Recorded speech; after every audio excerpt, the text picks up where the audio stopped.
Welcome to the Select Board's meeting of Tuesday, June 11th, 2024. Please join the board in a pledge of allegiance. Pledge allegiance to the flag of the United States of America, and to the republic for which it stands, one nation, under God, indivisible, with liberty and justice for all. Mr. Canty?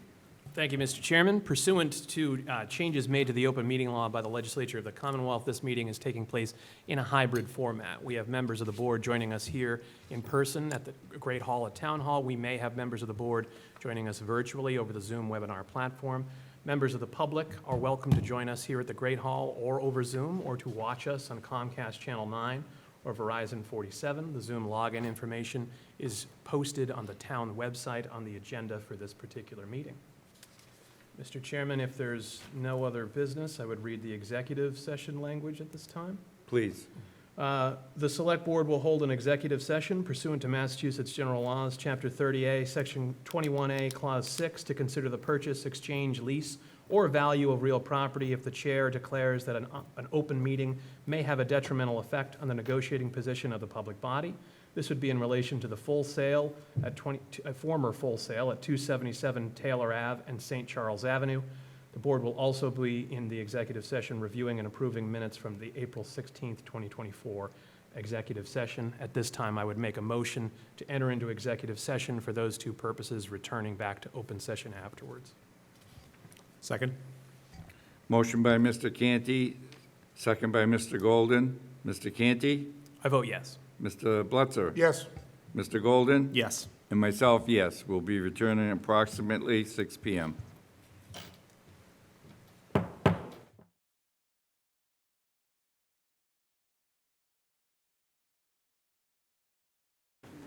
The next order of business, returning to the open session, will be licenses and administrative notes.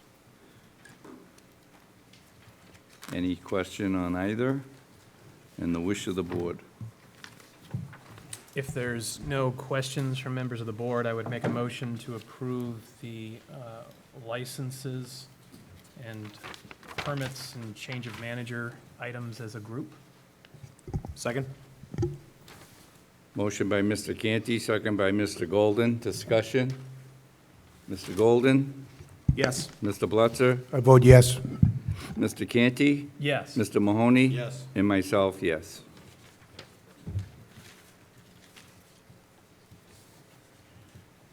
Next on the agenda, we have board and committee appointments. There's the first list before you is unopposed.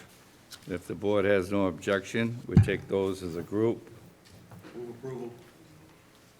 Second. Moved by Mr. Mahoney, second by Mr. Blutzer. Discussion? Mr. Mahoney? Yes. Mr. Canty? Yes. Mr. Blutzer? I vote yes. Mr. Golden? Yes. And myself, yes. Should we read those? Did we just approve? Oh, no.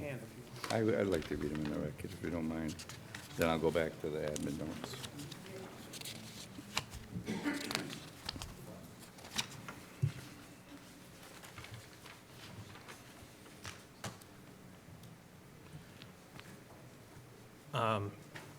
Mr. Chair, in regards to the three admin notes, we have three listed on the posted agenda. First, the board will authorize the acceptance and expenditure of a continuation grant in the amount of $377,814 to the Massachusetts Department of Elementary and Secondary Education's Adult Education and Family Literacy Services Program to fund the Plymouth Public Library's adult literacy programming for the period of July 1st, 2024 through June 30th, 2025, also known as fiscal year 2025.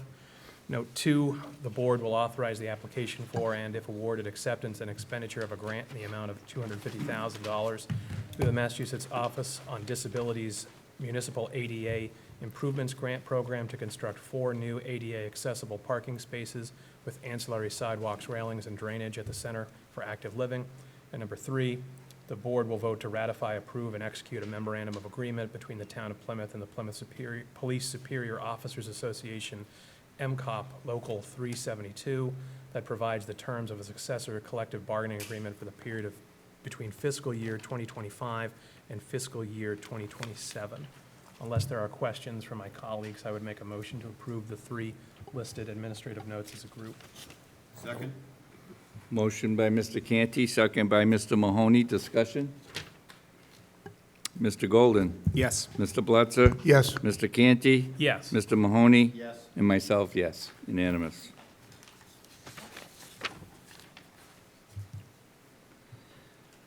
Okay, moving on to boards and, oops, 1 second. That one. That one. Boards and committees, new multiple candidates. 1749 Courthouse, there's 4 full vacancies, 4 3-year terms, and 1 applicant. Delia Barnes, is she present? Would you like to come up and? Burns, okay, thank you, and I apologize.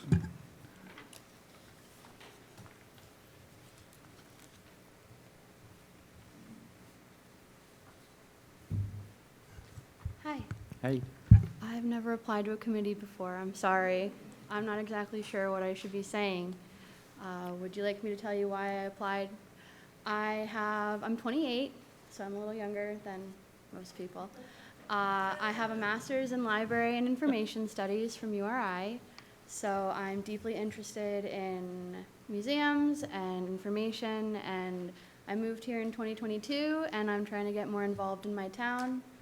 I actually haven't been able to attend the museum yet. I'm wicked busy, but I thought it would be a great way to get myself more involved in the town and to help continue the legacy of living in Plymouth and to remember that we live in a really interesting town and we have a lot to offer. So that's why I wanted to be part of the board. Great. Thank you. Any questions from board members or comments? Seeing none, wish of the board. Move approval. Second. Motion by Mr. Mahoney, second by Mr. Blutzer. Discussion? Mr. Mahoney? Yes. Mr. Canty? Yes. Mr. Blutzer? Yes. Mr. Golden? Yes. And myself, yes. Welcome and congratulations. Thank you so much. Ms. Burns. Agricultural Commission, 2 full seats, 1 vacancy, 2 applicants. John Rizzo, incumbent, and a Sarah Trainer. Is John in? Would you like to come up, or?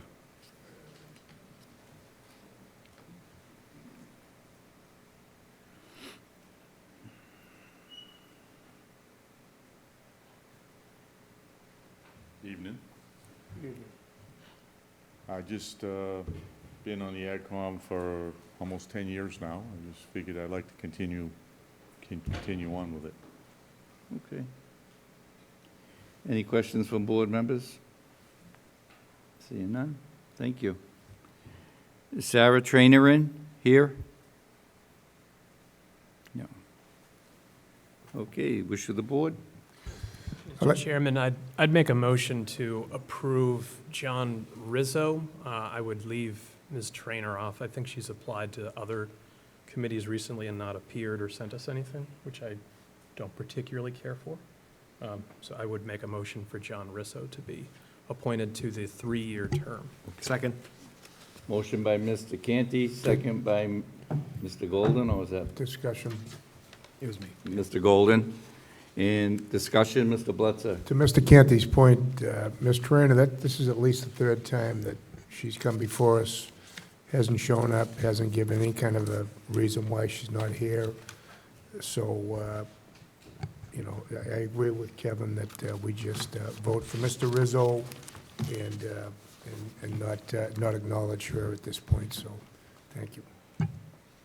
Any other comments or questions from the board? Seeing none, Mr. Mahoney? Yes. Mr. Canty? Yes. Mr. Blutzer? Yes. Mr. Golden? Yes. And myself, yes. Unanimous. Mr. Rizzo, and thank you. Airport Commission, 3 full seats, 3 3-year terms. We have Thomas Hurley, incumbent, Karen Goulian, incumbent, Steve Antagny. Latagny, and Christopher Merrill, who's also an incumbent. Is Mr. Hurley here? Would you like to say anything, Mr. Hurley? Okay. Good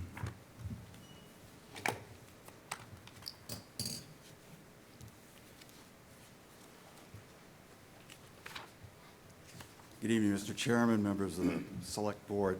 Thanks for allowing me to be here tonight.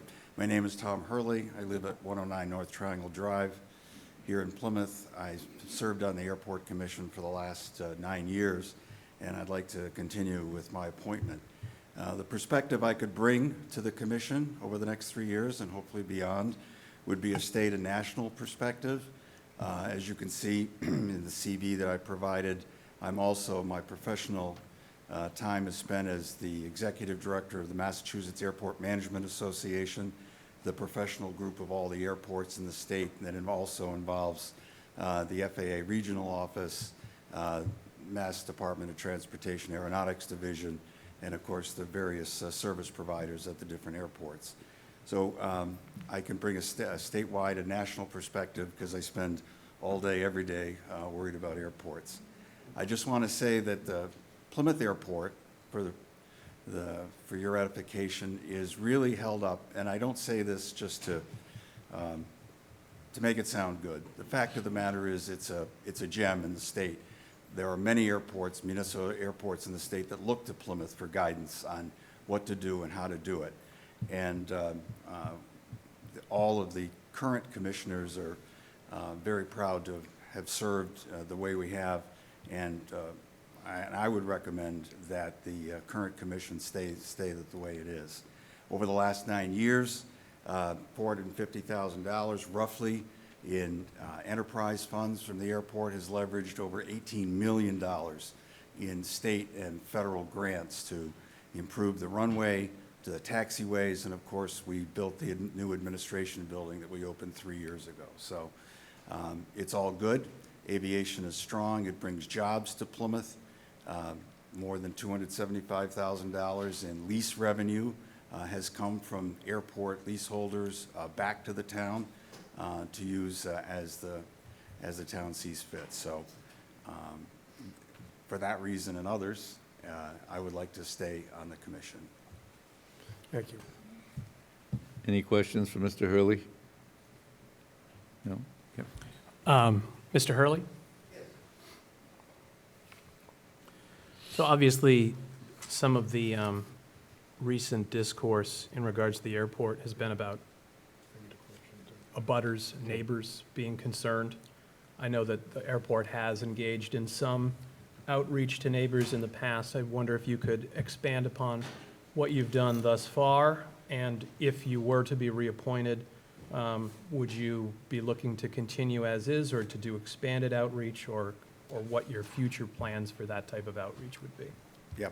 A couple of things. Number one, the commission and the airport management has a very active noise reduction program.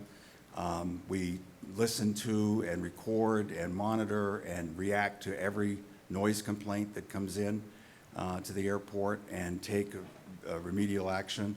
Of course, we have our local operators who understand the informal rules that we can put on. There are FAA rules that you have to obey, and then there are the informal local rules. And all the operators locally understand that. Visitors and transients who come in for business are certainly welcome, but they're made to understand that there are rules, quiet hours, et cetera. In addition to that, very recently, most recently, at the suggestion of the Select Board, the Commission has created a Community Advisory Committee that is now being formed, and we're looking for candidates for that so that we have direct and continuing input from the neighbors on policies, procedures, a way to communicate and keep an open dialogue with the airport community. It's very important. We understand that and take that role very seriously. I have one other question. So another issue with the airport recently has been that it's an enterprise fund and it hasn't always self-funded itself, that it's required some general fund subsidies in the recent past. Can you articulate your vision to avoid general fund subsidies in the future if you were to be reappointed?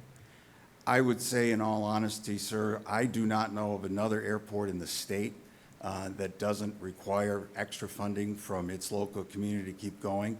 We're very proud that Plymouth now has a plan that's executed and the finances are all in place to be able to continue to have the enterprise fund all the activities at the airport. So we're being good neighbors and we're being good fiscal responsible commission as well, along with management, obviously, of the airport. So we do not intend to be a burden in any way financial on the town. On the other hand, we like to be able to promote good business, the 260 jobs that are held by not only just the employees of the airport, but all of the support businesses that operate in and near the airport and all the tax revenue that those generate. So yes, it's a fiscal, the airport is a fiscal good deal for the town. Thank you. Mr. Blitzer? Mr. Hurley, just one question. The CAC, you said it's close to, are you taking applicants for that now, or when is that going to be fully? The application process, application has now been designed. Okay. I believe it's going to be let to the public very soon. Okay. 'Cause we modeled the program after the water, the sewage. help me with Groundwater that. discharge. That other- Groundwater discharge. The other Yeah. committee. So the reason why I say this is we've got a ton of, all you folks out there, we've got a ton of emails, not just from this committee, but for others too. And one of the biggest concern is the residents having a voice on the commission. My opinion on that is that's where I think the CAC, the residents should have a big voice on that. I personally would like to see aviation folks, people that know how to run airports on the commission. That's my opinion. But I'm very concerned that we need to get, the citizens have to be heard. And I think they were heard recently because you had a plan to extend the runway, and they came before us and expressed, they were very vocal. Some of the folks in the room tonight spoke very well, and people listened, and then town meeting voted against it. So I think they from the emails I got, they don't seem to think they have a voice, but they do. They proved it, and they proved it with what town meeting listened to, what town meeting voting against that project. Yes. In the end, the last thing I want to say, because I'm only going to say it once, was all these emails, basically, if I didn't know anybody that was on this list, you sold me on the folks that are on the commission right now, the incumbents, because the qualifications that they said for a couple of them that said it was their reasoning for them not to be on this committee, it's to me, it was the opposite. And we do have a resident on this commission already, so I want you, just, if not, I'm not going to have you promise, but I'd like to really listen to the residents, get that CAC, get that going, so I think it's very important. Mr. Blitzer, the informal communication with the neighbors have always been there. The phone line is open, the managers take the calls. It's always the way it's been. The CAC will formalize that. It will accomplish a number of things. It will give everyone who wants to have a voice at the airport a voice at the airport. It also, I think, hopefully, will stem the tide of the misinformation, particularly that appears in social media and email and other places. Things have been said about the airport, which are downright wrong over the last few months, and the airport has not had a chance to respond in any appropriate way, and the CAC will create that two-way dialogue that will allow people to have that conversation. And one more clarification. You are a resident of Plymouth. Yes, And 34 North years Triangle, I now. believe, is not far from where I am, and it's only, as the crow flies, about a mile from the airport, mile and a half from the airport, maybe 2 miles? I live 2 miles from the airport in Yeah, West exactly. Plymouth. So, Yeah, so you are a resident that lives close to the airport? absolutely. I'm Okay. in the flight path. I just wanted to clarify that. Thank you. Yeah. Any other questions or comments from the board? Thank you. Is Karen Goulian here? Okay. Steve? How do you say that? Lantangent, please. Just identify yourself for the record. Good evening, Steve Good evening. Lantang. I live in Baldwin Circle, a neighbor of the airport. My family's been a neighbor of the airport for almost 40 years.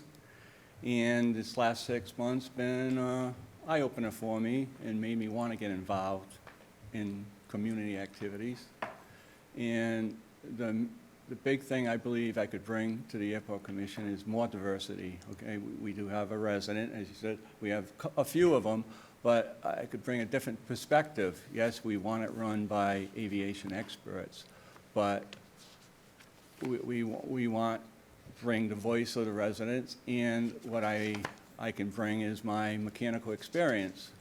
I've been a mechanical engineer for 45 years, 40 years at Schneider Electric, a $39 billion company. I'm a lead principal mechanical engineer. I've worked on many multi-year, multi-million-dollar projects, lots of experience with that, and I could bring some diversity to them. And I just trying to make a difference for the community, our kids, our grandkids, and the future where we're heading with the airport. Thank you. Thank you. Any questions from the board or comments? One- Mr. one- Mr. Bledsoe, go ahead. And And one then Mr. question, King. Mr. Lantagni. That citizens advise, if you don't get on the commission, is that something you'd be interested in? Absolutely.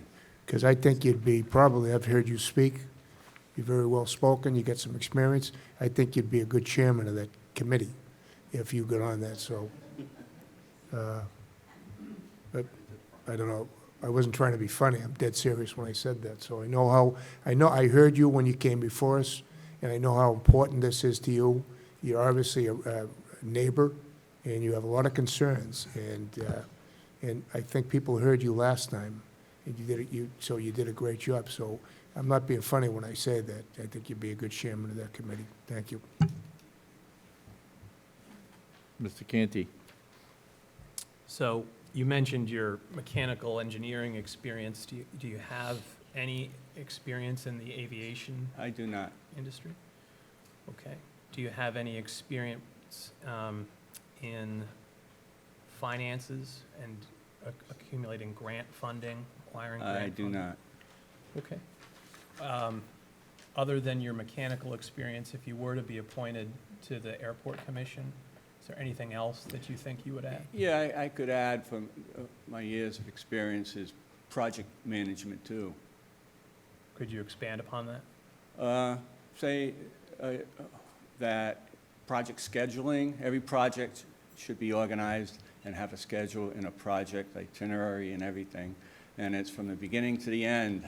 When do you start? When do you end? What are the requirements for ending? It's budgets, although I don't get into financial aspect, but you're going to be aware of the budget constraints. So it's the organizational aspect of a project. Okay. Thank you. Thank you. Thank you all. Thank you.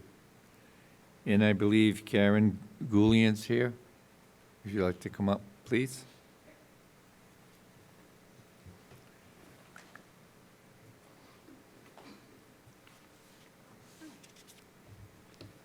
Welcome. Thank you, sorry. I'm late. Just identify yourself for the record. Karen Goulian. And any questions for Karen? Mr. Canty? Thank you. So I asked this, you weren't present. I understand you're on your way, so that's fine. But I asked this of the prior incumbent. So one of the recent issues with the airport has been community outreach and engagement. We heard about some of the existing community or recent community engagement that was undertaken. Can you expand on, if you were to be reappointed, what efforts would you like to see taken, or would you take to try and encourage additional community engagement by neighbors and abutters? Sure, I think some of the things we talked about a little bit already in our meetings.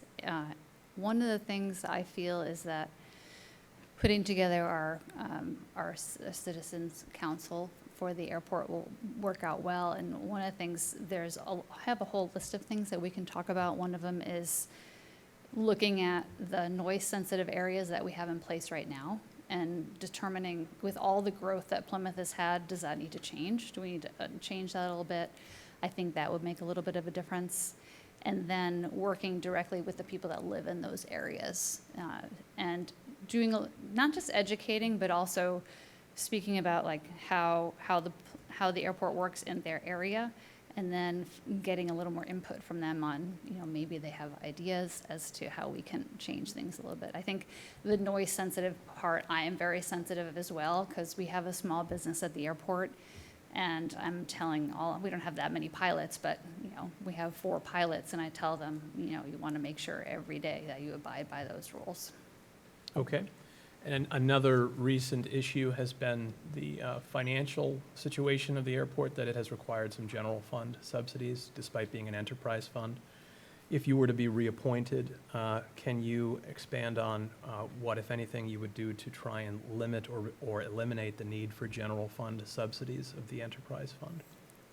Yeah, I think it's another thing we've been working on, getting a little better idea of what the finances are, and both Matt and Brendan have been really helpful on getting more of like a profit and loss together for us to see, where all the money is going. And I do believe they're doing a very good job just kind of trying to stay within budget, but also for us to figure out other ways, like other revenue sources, and that it's not so easy. I think if we just keep on working on that, that will help, because with the current list of revenue sources, it's very limited. So if we can open up another revenue source for the airport, that will help a lot. Thank you. Mhm. Any other questions or comments from the board? Thank you very much. Okay, thank you both. And Chris Merrill, is he here? What?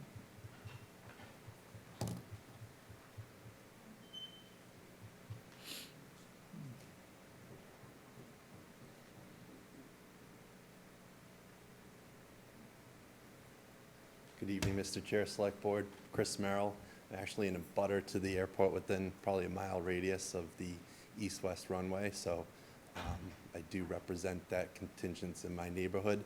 I speak with one of the representatives in our neighborhood who files complaints on a regular basis, and in communications with her pretty much on a weekly basis to kind of keep that open dialogue open between the commission and the airport manager as well.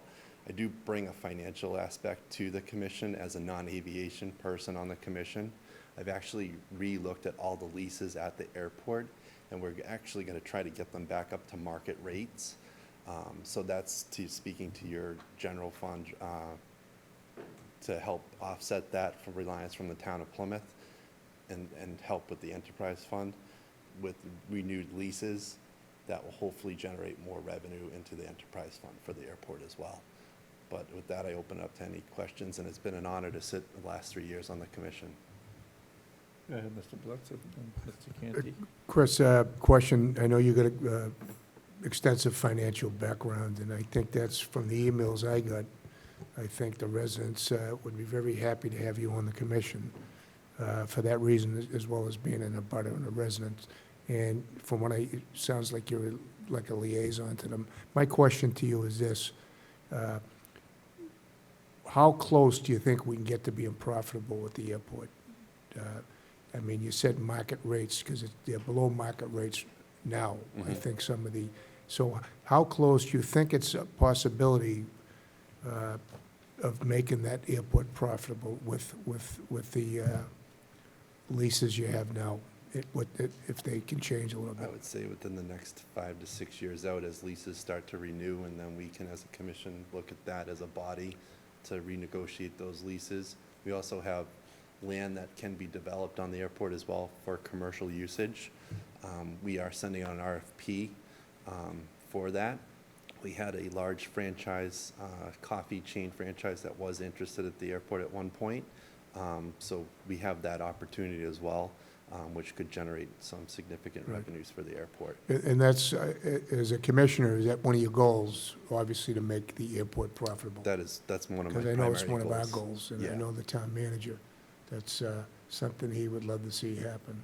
And I think So- one of the biggest, I think, the concerns is the indirect cost, which is, something that is a pretty significant burden on all departments Right. throughout the town. I sat on Finance Advisory Committee for 13 years, so well aware of, the budget process and how that works. And that's kind of the flavor I've hoped to add for the commission as well, to bring that, Okay. the town finances into respects to, and help the town, airport manager with those. Well, good, I hope you can get there. Thank you, Chris. Thank you.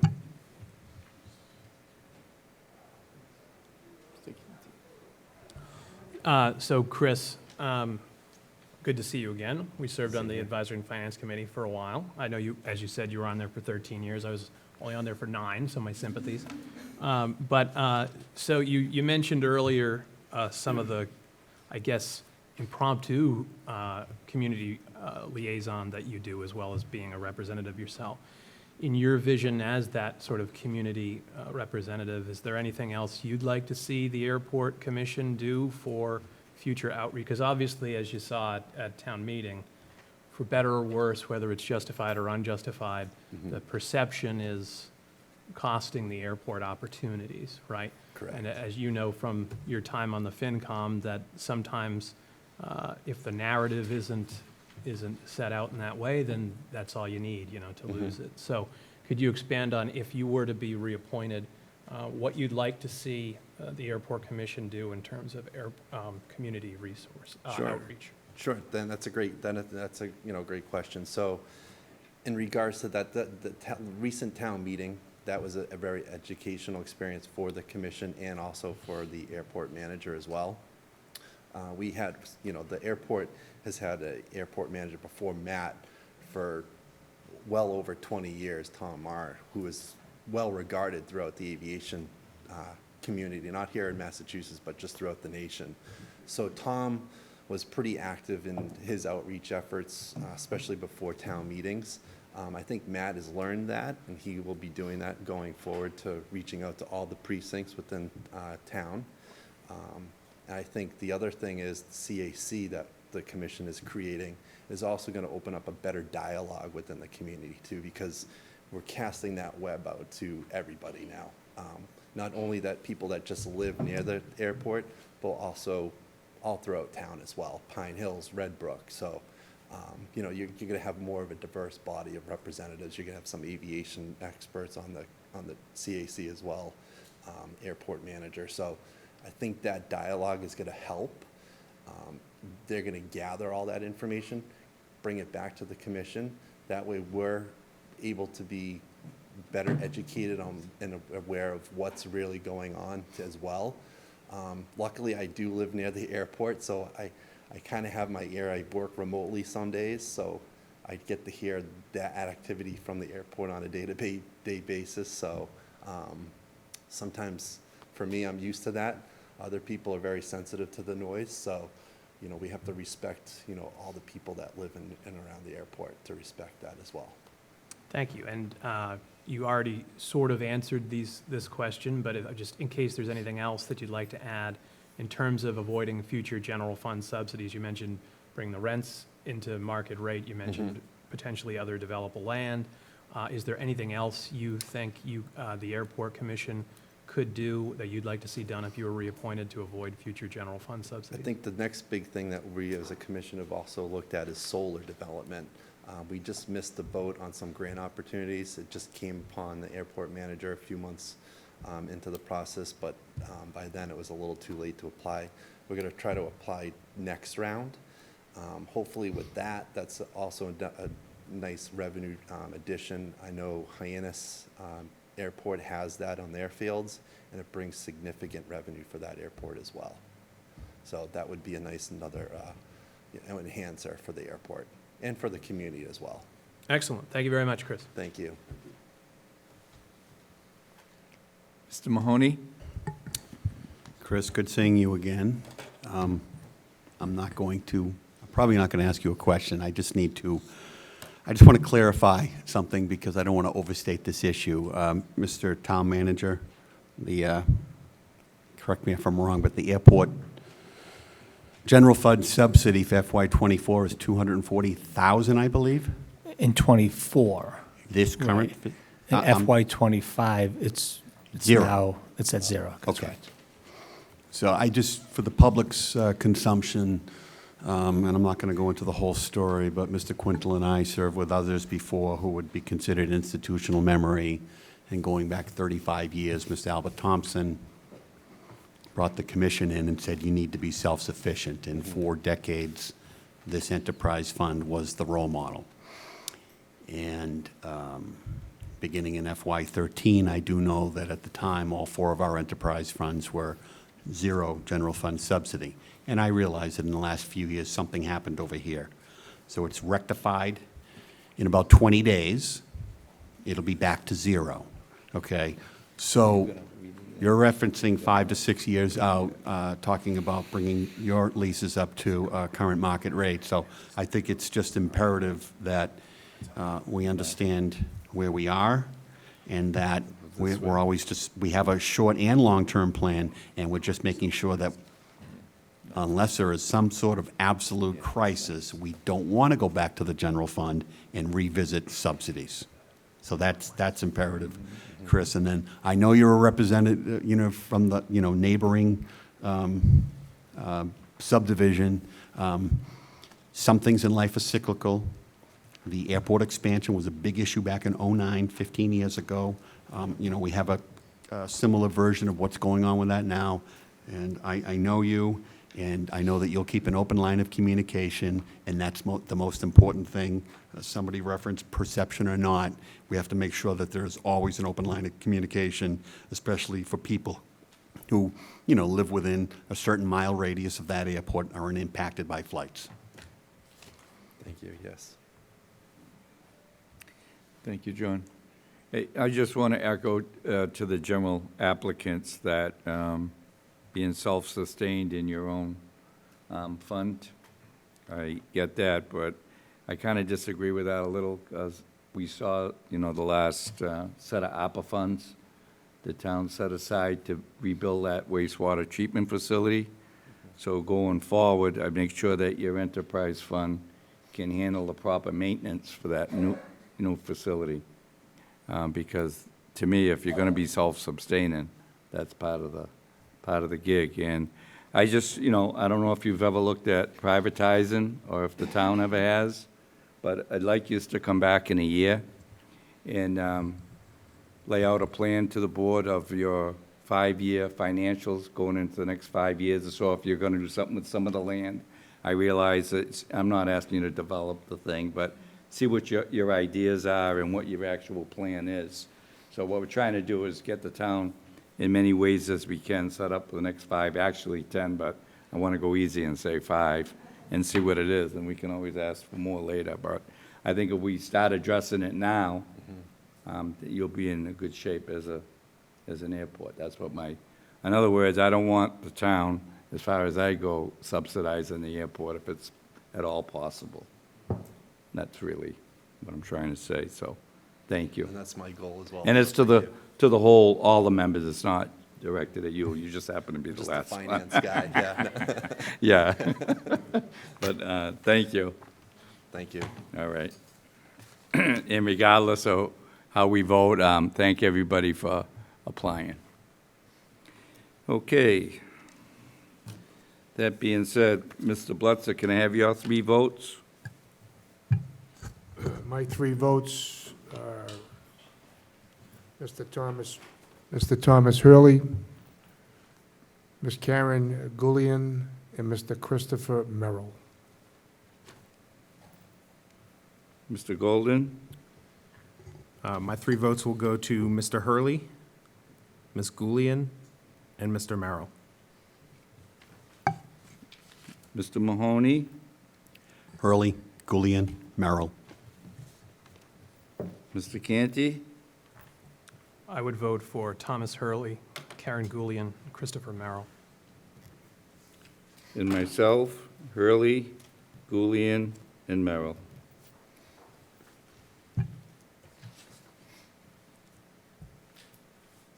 And Thomas Hurley has 5 votes, Karen Goulian has 5 votes, Christopher Merrill has 5 votes. Congratulations to Mr. Hurley, Ms. Goulian, Mr. Merrill, and thank you for applying, Mr. Latange. Thank you. thank you.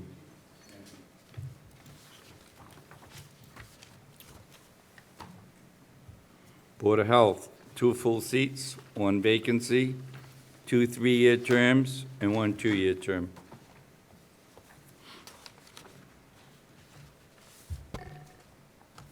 We have 2 incumbents. Amy Donovan Palmer. Hello, I'm Amy Donovan Palmer. I've been a resident of Plymouth since 2002. In 2003, I was appointed to the Board of Health, and I stayed on the Board of Health till 2008. I was reappointed in the fall of 2021 after, when there was a vacancy, after I had been on the Board of Health Advisory Board for about a year and a half. I have a master's degree in public health. I am a registered sanitarian. I am a certified soil evaluator. I'm currently the health director for the town of Mansfield. Before that, I did 10 years of emergency preparedness planning for the Bristol County Emergency Preparedness Coalition. I'm currently the secretary of the Massachusetts Health Officers Association. On the executive committee for the Bristol County Emergency Preparedness Coalition. I bring a lot of understanding and information about local health to the board, and I look forward to hopefully being able to serve another 3-year term. Thank you. Any questions or comments from board members? Mr. Canty and Mr. Golden, excuse me. Thank you, Ms. Donovan Palmer. As the incumbent, if you were to be reappointed, is there anything you'd like to see change in your next term, or anything you'd like to make sure didn't change in your next term? I'm very impressed by all the work that the chairman, Mr. Potvin, has been doing lately with the board, bringing in out a lot of different topics to us and holding a lot of public forums. I think that's really important for the education perspective. I think I would really want to see that continue. Thank you. Hi, Amy. How are you? Hello, David. For folks who don't know, I recently left the Board of Health, so Amy and Dr. Potvin are my former colleagues. I'm going to ask the same questions of all candidates, so you folks can prepare yourselves. Amy, we've had a number of, quite a lot of emails about two specific issues that are before the Board of Health over the coming weeks. The first is the use of rodenticides on public properties. Mm-hmm. I wonder what your thoughts are on that issue. Well, I believe that I think when an issue comes to the Board of Health, I think it's really important to think about the health consequences of it. I think that needs to be separate from a lot of the other things. I always say when people come to me in my job, you know, and there's issues, I'm like, I come from a public health perspective. I always bring the public health to it. So when we have our next Board of Health meeting and we discuss it, we'll talk a lot about that and the public health aspects of it. Thank you. And then the other issue is the nicotine-free generation. Oh, yeah. Could you share your thoughts on that? Yeah. I don't know if everybody knows about the nicotine-free generation. It was from Brookline originally. They set a date for people to no longer be able to purchase nicotine from that date. So in Brookline, you could, I think the date is January 1st, 2000. So if you are, 24 in Brookline, you cannot purchase anything nicotine. I think I'm still developing how I feel about it.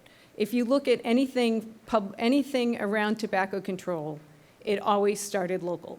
We talked about back when people would smoke in restaurants, and everybody was horrified by the fact that we might say no smoking in restaurants, and now it's commonplace.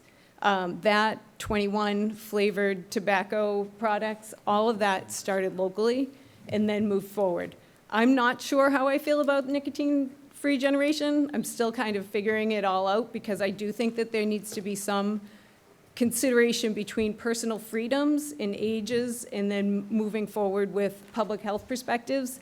I'm pretty sure, I mean, nicotine's one thing. Tobacco is one of the leading causes of death in America, and that needs to be considered from a public health perspective. So I think really with the nicotine-free generation, I know that we have the MHOA, the Mass Health Officers Association, is having an hour-long seminar on it this summer, and I really am interested to hear more about that. Thank you. I'm all set. Any other questions? Thank you. Thanks. Is Meg Payne here tonight?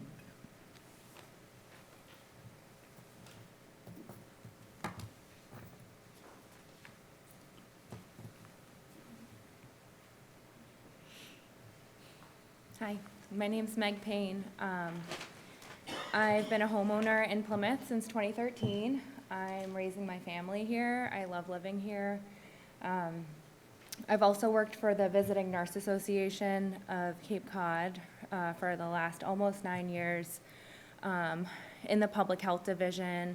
I've been managing our public health nursing contracts with the towns. I work very closely with 14 towns in Barnstable County and also the town of Nantucket, managing our contracts with them and going up for a bid every year. So I just wanted an opportunity to become more involved with my town. So that's why I decided to apply. Mr. Golden, then Mr. Canty. Thank you, Mr. Chairman. Thank you for being here tonight, Meg.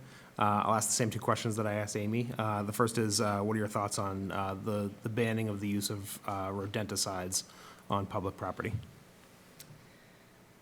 So, I mean, that's kind of a newer concept for me, coming from like a public health nursing standpoint. I think it's important to keep in mind like long-term impacts. And again, I agree. I come, present myself with a public health background and always thinking about, coming to the table with that in mind. So I guess long-term impacts, environmental impacts, of course, impacts on health. Yeah. Thank you. And nicotine-free generation? Yeah, that's interesting. I kind of feel like it would help to implement something like that, but I also think if they want to use nicotine, they'll find a way to use nicotine. So I don't know. I guess more emphasis on like the education piece of it rather than like the hard and fast like age restrictions is my like first thought on that. Mr. Canty. Thank you, Ms. Payne. So you are obviously not an incumbent. I presume, I didn't ask the incumbents whether they wanted a full 3-year term because I assumed the answer was yes. But there is a 2-year term in addition to the 3-year term. So is your preference for the 3-year term, of which there are 2, or for the 1-year term, the 2-year term, rather, of which there is 1? I would be really proud and honored to represent either. Probably 2-year to start. Okay, thank you. Any other questions from the board? No? Thank you. Thanks. Thank you. Barry Potvin.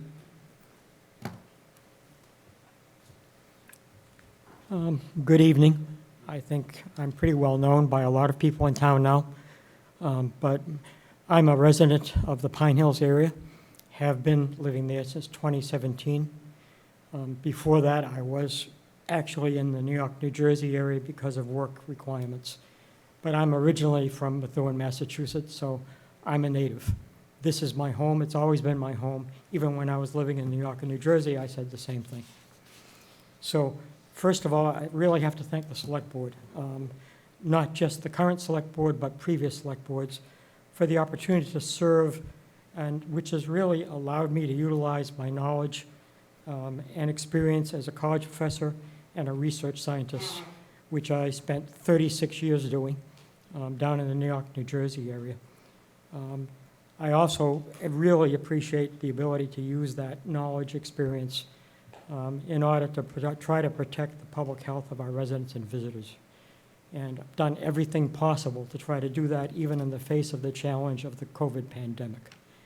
Couldn't have done things like this without the cooperation and the help of Karen Keene and her wonderful staff members. I think we've established a very strong working relationship, which I really don't think existed before. So I think that's a big plus. So I've appreciated the challenge, and I've approached it with what I think is the best I could do in terms of dedication, devotion, and strong determination. And many of those things were really necessary to get through some of the more difficult challenges that we met. I'm pleased I've been able to make a meaningful contribution to my now adopted hometown, and I've come to cherish it. I was originally brought in I think 6 years ago, and they tried to convince me to be the chairperson, and I said, well, maybe I should wait at least a little while because I really don't know much about septic systems. I know a lot about septic systems now, not to mention cesspools, not to mention algae blooms in our waters and ponds.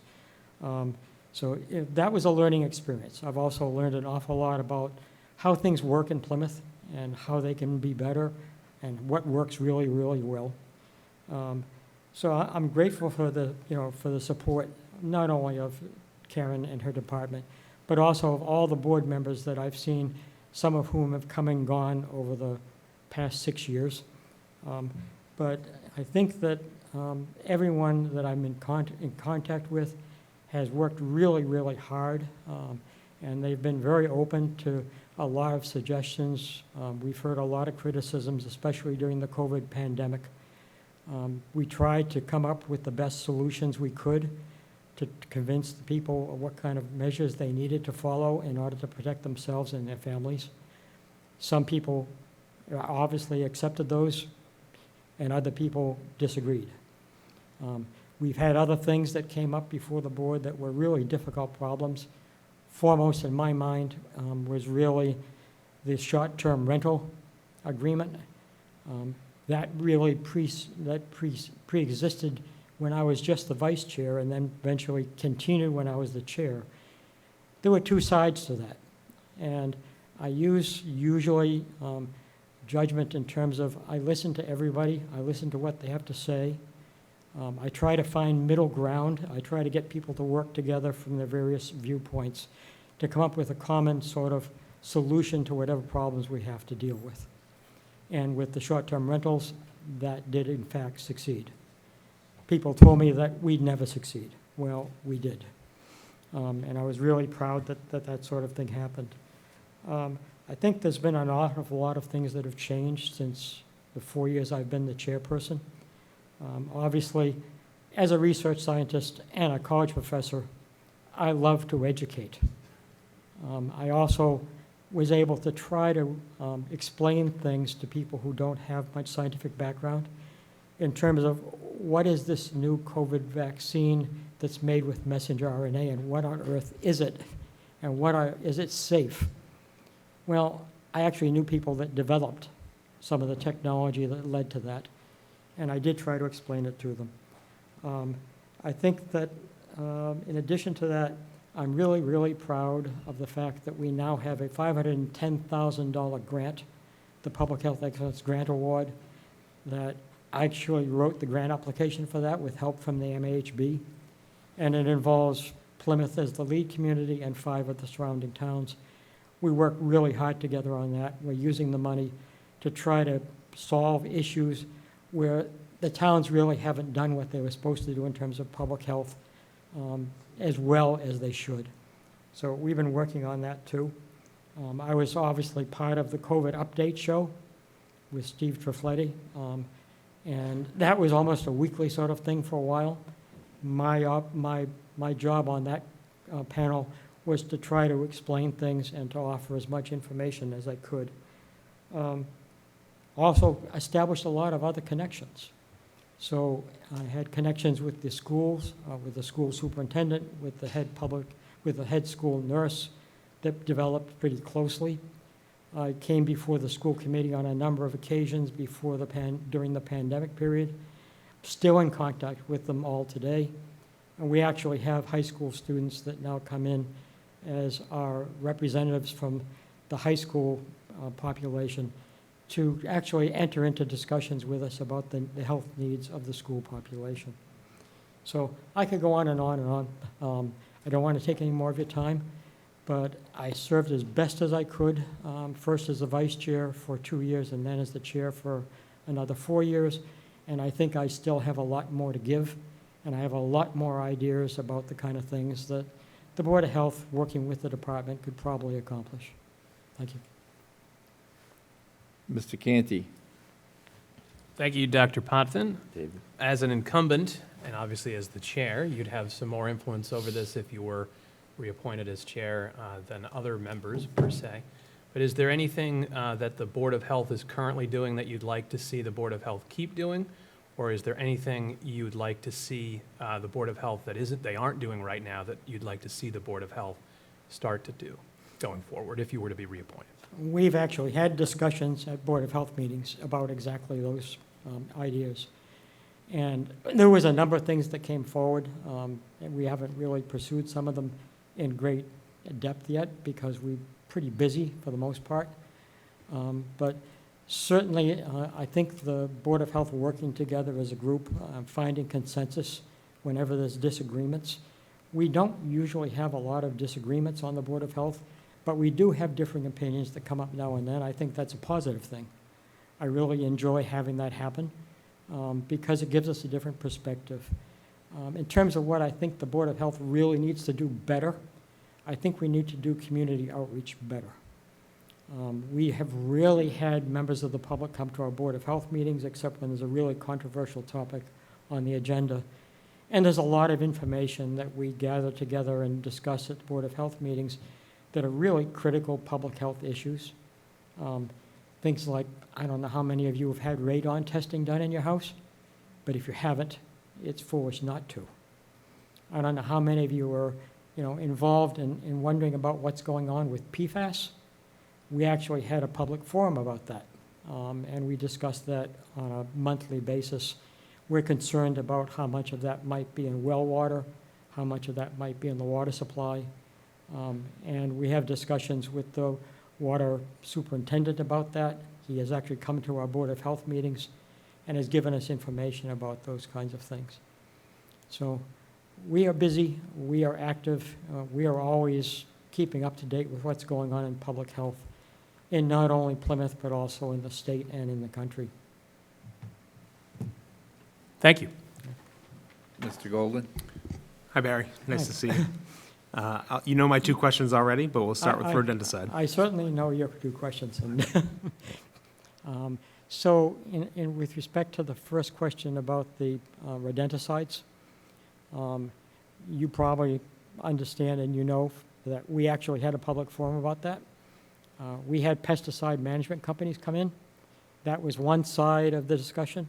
The other side of the discussion obviously was a lot of environmentalists that are very concerned about the adverse effects of those rodenticides on things like the raptors, the owls, and it was pretty, informative, and there was a lot of things that came up during that discussion.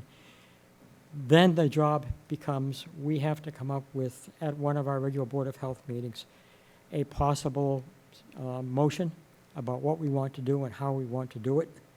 And as usual, I'm going to be looking for middle ground, because that's just what I do. Chris Campbell told me the other day that one thing we can count on with you, you're extremely inclusive.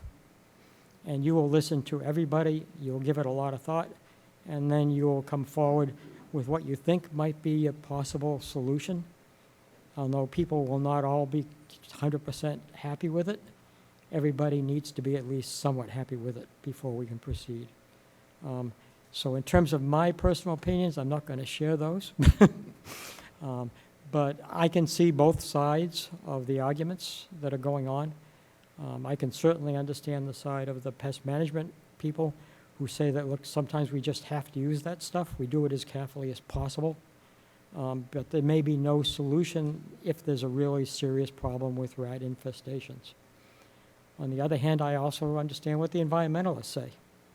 Certainly, the owls eat tremendous amounts of rodents, and so they're part of the control process also. So it's kind of a delicate balancing process.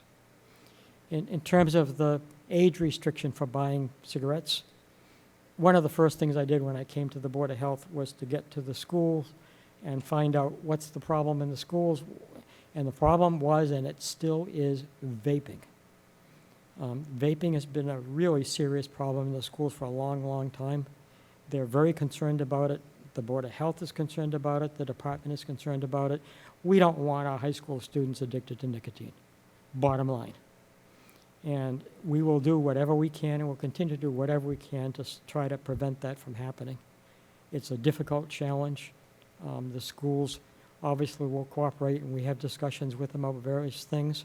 Just went to the Wellness Committee meeting, myself and Dr. Reed, our Board of Health physician, and we mentioned to them that there are also toothpicks now that are infused with nicotine. And you see anybody chewing on one of those for a long period of time, has the same amount of nicotine as 2 cigarettes. Then Dr. Reed also said there's also little packets that you can put under your tongue, and those are loaded with nicotine. Maybe not just nicotine. I mean, there's other things that could be there which are harmful too. And so we alerted all the school nurses, please look out for nicotine overdoses, could easily happen, and be aware that it may not be from smoking, it may not be from e-cigarettes, it could be from something else. And so, you know, what do I think about the age restrictions?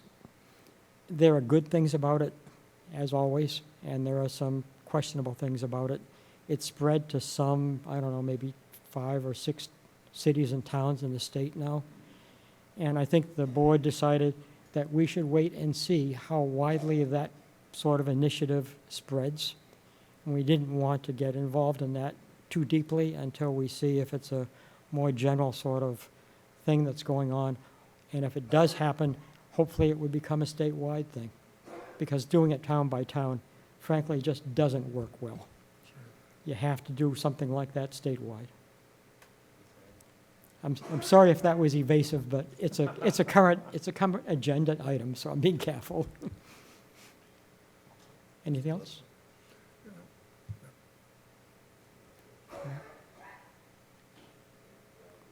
Okay, thank you.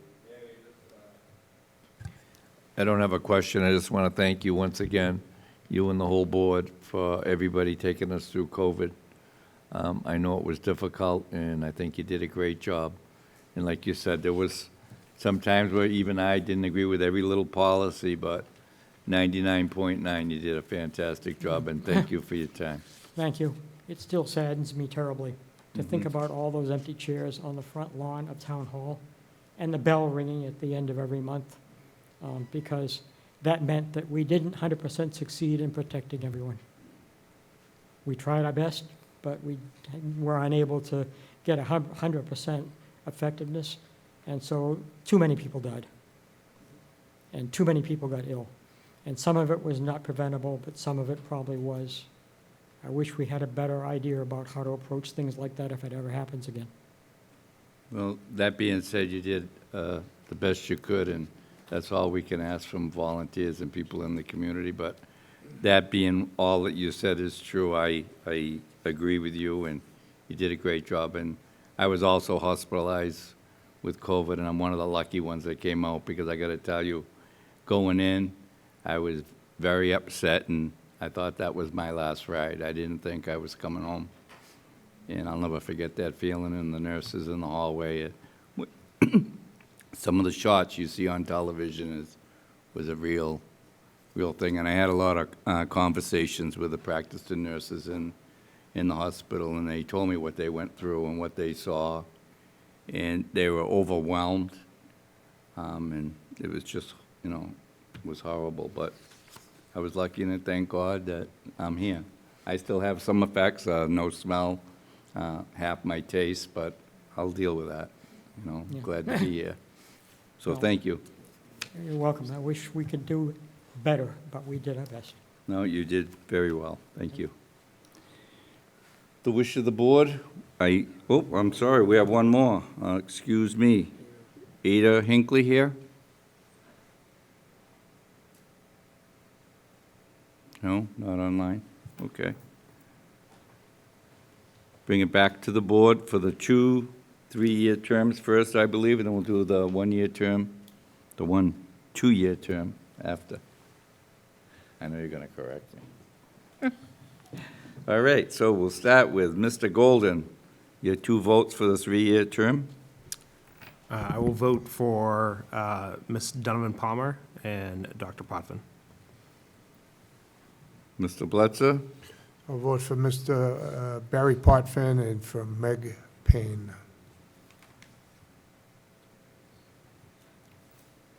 Mr. Mahoney? Donovan Palmer and Dr. Potvin. Mr. Canty? I'll vote for Amy Donovan Palmer and Barry Potvin. And I'll vote for Amy Donovan Palmer and Barry Potvin for the 3-year terms. And that will be? So Amy Donovan Palmer has 4 votes, Dr. Barry Potvin has 5 votes, and Ms. Meg Payne has 1 vote. So congratulations to Ms. Donovan Palmer and Dr. Potvin, and thank you for your application, but we still have another Right, vote. exactly. So how would you cast your 1 vote, Mr. Canty? I would cast my 1 vote for the remaining 2-year term appointment for Ms. Meg Payne. I will also vote for Ms. Payne for the 2-year term. Mr. Mahoney? Meg Payne? Mr. Golden? Ms. Payne? And Mr. Bletzer? No vote. Okay. Ms. Meg Payne has 4 votes, and there is 1 abstention. Congratulations all. Thank you. Cable Advisory Committee, 2 full seats and 1 applicant. Danielle Bell.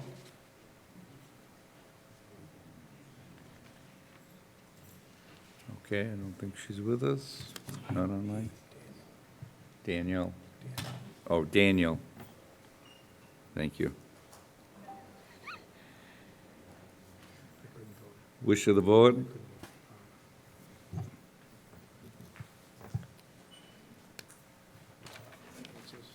So I understand we don't have Mr. Bell here, but his application materials seem sufficient to me to warrant his appointment to the Cable Advisory Committee based on his experience at PAC TV, which is where that funding is going. And I think that experience is relevant. So I would make a motion to appoint Mr. Bell for the 3-year, one of the 3-year terms that's currently available. I'll second that. First, second, discussion. Mr. Golden? No. Mr. Bletzer? Yes. Mr. Canty? Yes. Mr. Mahoney? Yes. And myself, yes. Thank you. Center for Active Living, 3 full seats, 3 3-year terms. Elizabeth Cadigan.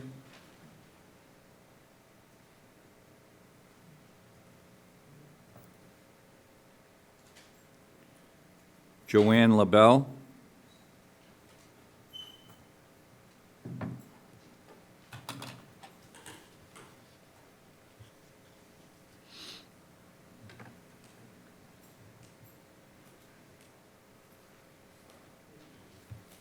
Good evening, Mr. Chairman and members of the board. I'm Joanne LaBelle, and I've lived in Plymouth since 2014 at 6 Greengate in the Pine Hills.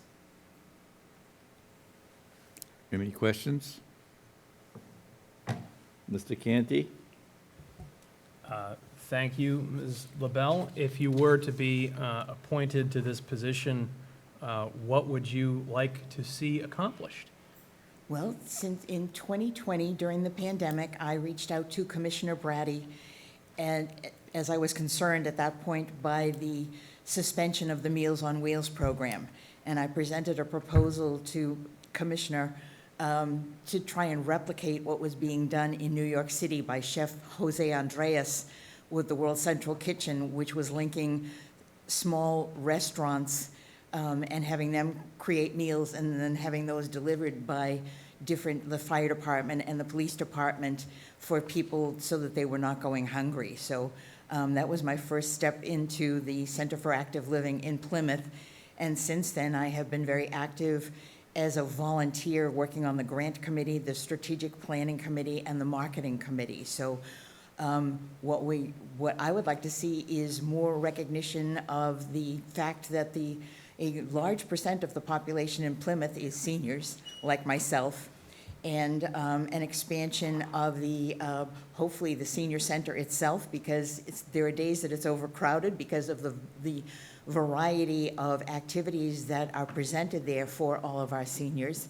And I would also like to see an expansion of the funding for the center, because right now, I believe in the town budget, it's 16 cents per day per senior that goes to the senior center. So I think there are some things that if we could expand the funding, that there would be more opportunity for us to reach out to more seniors in the town of Plymouth.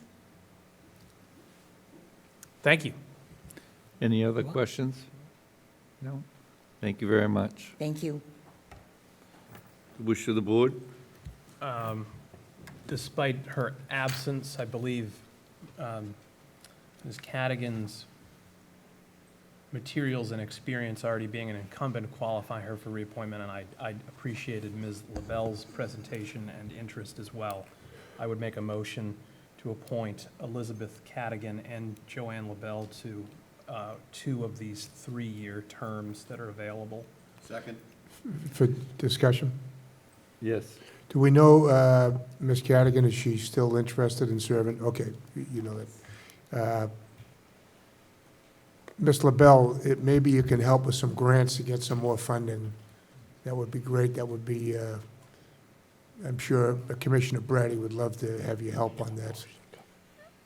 Well, there is one thing about the fact that it is a public organization, so that we also work with what's called the Friends of the Center for Active Living, and the Friends are the ones who really apply for the grants, but we do some of the research, we provide information to them, and we work very closely with the Friends Board in order to go for grants, and we have done that. We were able to receive a couple of grants a couple of years ago, and unfortunately, we did lose one this past fall, but we're still keeping an eye out for anything that's out there that's a possibility. I want to thank you, for your volunteerism, and we're lucky this town, we do have a large senior population, which makes up with a lot of our volunteerism, and you can go to the Center on Active Living, I don't want to misstate that, as well as Jordan, BID, Plymouth, Yes. and you see a lot of our seniors over there volunteering. It's excellent. I'm very familiar with the Center of Active Living. My daughter actually volunteers there. She's a high school student. Wonderful. And she's been doing that since she was a freshman. And, I've seen the Meals on Wheels. I've seen, the work is incredible there. And Commissioner Brady has really, really done one of the best appointments Mr. Brindisi has made. I told him that the other day, making her the commissioner, so. And she's got an incredible staff. Exactly, and she's got volunteers like you and Ms. Cadigan, so, Yes. and the rest of the staff too. So I want to thank you for that. You're welcome. Thank you. David? Thank you, Mr. Chairman. I wish Ms. Cadigan were with us here tonight. I would be inclined to vote no on this motion due to her absence, but Ms. LaBelle, I enjoyed your presentation and your application so much that I will overcome my feelings and vote yes. She's very active, and she's chairperson of our marketing and does a great job. And I do apologize, I don't know what happened, because she's usually wherever she needs to be. You sold us. You sold us. Thank you. Mr. Golden? I vote yes. Mr. Blitzer? Yes. Mr. for both. Canty? Yes. Mr. Mahoney? Yes. And myself, yes. Thank you and congratulations.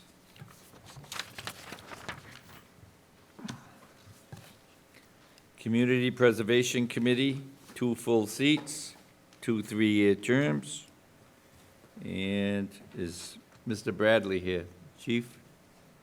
Oh, here he is.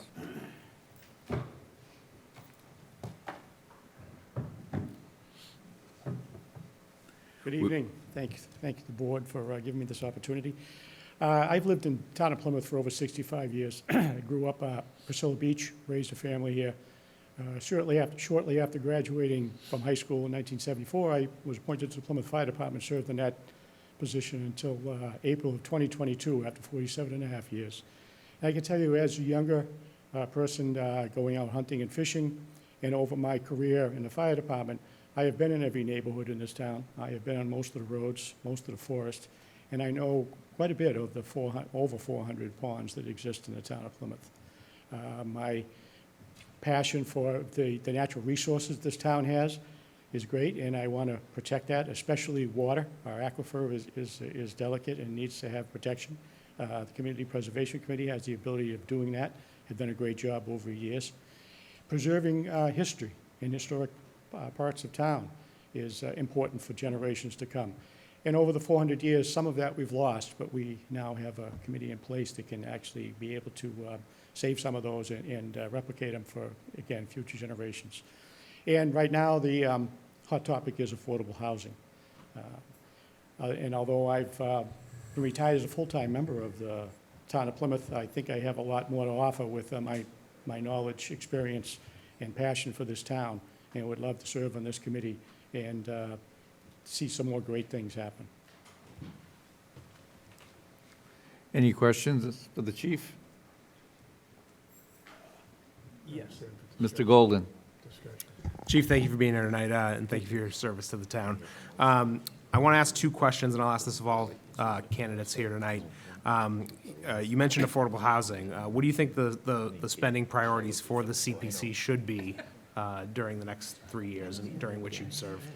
Again, as I mentioned, right now, affordable housing is a hot topic, and I think that that's something that we need to pay a little bit more attention to and see how we can try to ease that burden a little bit.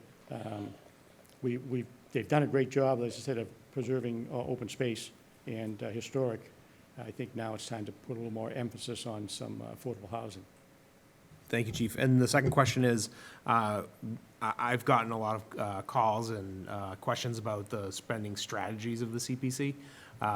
We do a lot of borrowing for folks who don't know, and that commits us beyond what we actually collect in CPC funds, and there are strategies behind that, but Yes. We have about $15 million in commitments at this point. I know we have a lot of projects coming before us in the coming months. What are your thoughts on the spending strategies, and how can the CPC assure residents that we're being good stewards of their money? Well, I think the first thing is that all stakeholders need to have a really good idea of what the process is, so that they can understand it, especially our taxpayers who are paying that portion of it, that surcharge on their taxes. If they understand it, they'll have more support for it and be able to move forward.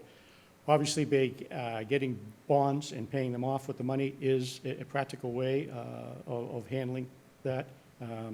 Last time I knew, I heard Lynn Barrett speak. She said that the CPC brings in about $4 million a year, this particular year, 2024. So we have to watch that and spend it correctly.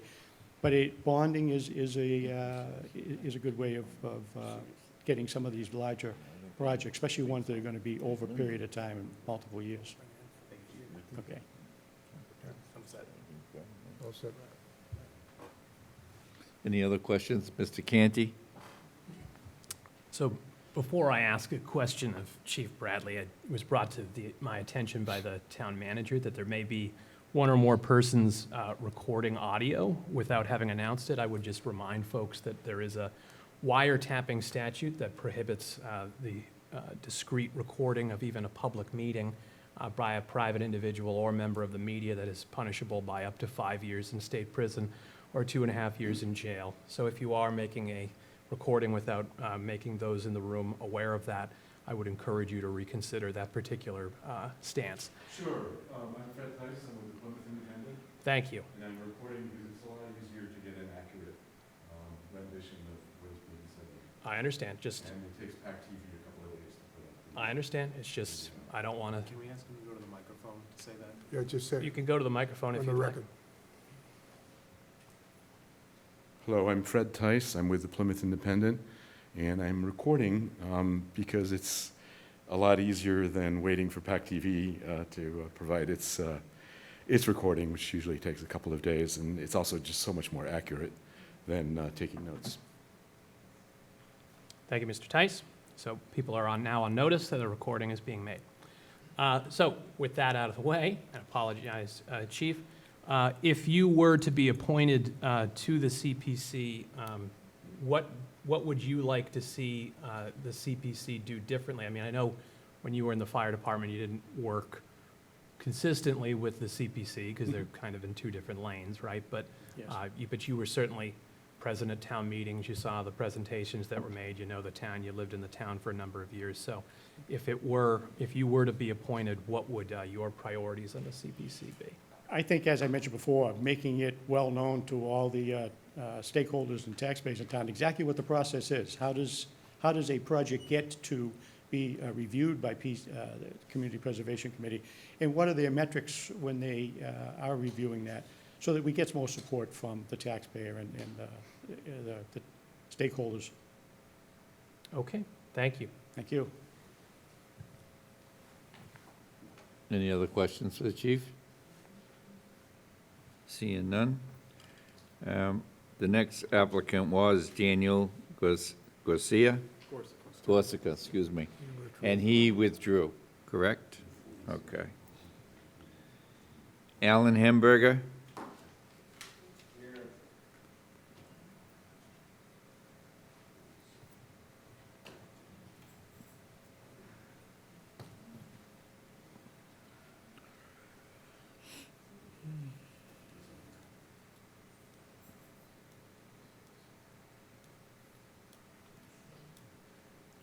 Good evening, everyone. Alan Hemberger, I live down in Manomet. Thank you, Mr. Chair, members of the board, town manager.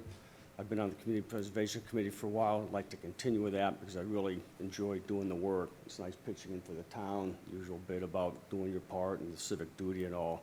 Been on the committee for quite a while now. I can hit the ground running. I know the drill. I'm familiar with the town bylaw, Chapter 41, certainly MGL, Chapter 44B, which is the statute that implemented the CPA to begin with. So I'd really like a reappointment again so I can keep doing the work of CPC. Mr. Golden? Thank you, Mr. Chairman. Alan, thank you for being here tonight. I'll ask the same questions that I asked the chief. The first is, what do you think the most important priorities are in terms of spending for the CPC over the 3-year term that you serve? CPC doesn't decide the priorities. CPC has housing, open space, and historic, and that's what we look at. So there is no leverage one way or the other. Sometimes we don't have any applications. Spring 2022, there were no articles. There were no warrants from our committee to go to the town meeting. So it depends on what we have. Applications are viewed on merit based on which ones make the most sense. Some are like rejected out of the gate. Remember a few years ago, there's one, oh, here's some housing, $500,000 a unit. It's like, what are you kidding? That's not gonna fly. Other ones are shoo-ins. Some generous families are giving us the land for 50 cents on the dollar. It continues with other open space, and obviously, that's gonna be a thumbs up. So there are no specific priorities. We look at 3 things equally. Thank you. And if you could talk about the spending strategies that the CPC has helped the town develop and again, reassure the residents that we're being good stewards of their money? I didn't quite get all of that, even though I've heard it. Yeah, so I asked the chief, that I mentioned that we hear from residents that they are concerned that we bring in about, for example, at the last town meeting, we bring in about $4 million and we spent about almost $10 million. Could you talk about the spending strategies and how the community has been a good steward of residents' money? Yeah, that's a great question. Most of these projects get funding from other sources. You've got the Arts Center, and you've got the Spire, and you've got this building, which is one of the projects. So a lot of times, Dave Gould and others, they get a bunch of grant money. Everything does not come from CPC. CPC money gets leveraged, and it's like, if CPC chips in a little bit, we can leverage that, 10 times over to get funding from other sources, either the state or private things. Pilgrim Hall gets money from places like that. So projects that get pushed to town meeting by CPC have other funding avenues, because that's one of the deals that we look at when we're looking at things. We have to make sure there's going to be other funding, and the town's not on the hook to keep stuff going, in perpetuity and all for some of these projects. Did I answer the question? Did I get to your point? Mr. Canty? So, Mr. Hemberger, I guess you talked about how the CPC doesn't have priorities. I'm not sure I agree with that, because you have your existing debt obligations from prior articles that you need to pay. And then anytime you approve any particular article in the future, you're taking money away from, there's an opportunity cost from some other article, right? So wouldn't you agree that by approving any specific project, you're taking money out of the general pot and committing it to an open space project? CPC, I'm sorry. Or a historic preservation CPC project? doesn't decide that stuff, though. Funding is done by the town. Say this project here, the 1820 courthouse, the seed funding is from CPC, and then the town decides funding priorities after that, whether they're going to borrow money or do a bond thing. The town decides that. CPC is completely out of the picture at that point. That's my understanding. You're approving projects that cost money. We don't approve projects. Town meeting approves projects. You're recommending them to town Yes, meeting, correct. right? And they cost money. Yeah, they cost. Right, so you don't agree that there's an opportunity cost associated? If, for example, if you have an open space article that cost $1 million, you're bringing in about $4 million a year, right? So that's $1 million that's going to open space, which I'm not saying is bad, but there is an inherent opportunity. That's money that can't go to affordable housing. It's money that can't go to historic district, to passive recreation. That's what I'm talking about. Correct. You're 100% correct on that. There's only so much money in the account. Certain percentages have to go to the housing, open space, and historic projects and all. After that, it's discretionary. Right. And that's what the power of the whole town meeting is. Town meeting decides that stuff. The chair pitches it to this board, to the FinCom, to the caucuses and all, to make sure things are going to make sense. If they don't, it's going to get nixed. But you're absolutely right, Mr. Canty. There's only so much money to go around, and that's why we based these applications on merit, on whether or not they make sense, or if they're affordable or not. Too expensive, or just plain old incomplete applications. So you're right. Thank you. So with that in mind, that opportunity cost component in mind, I mean, one of the issues that the board has been struggling with, the town has been struggling with broadly, and not just this board, but other boards in town, other committees in town, is affordable housing. CPC is one of the few bodies in town that have a dedicated funding source that can be directed towards affordable housing. But obviously, as I said in my example, if it's directed in other directions, it's not available for affordable housing.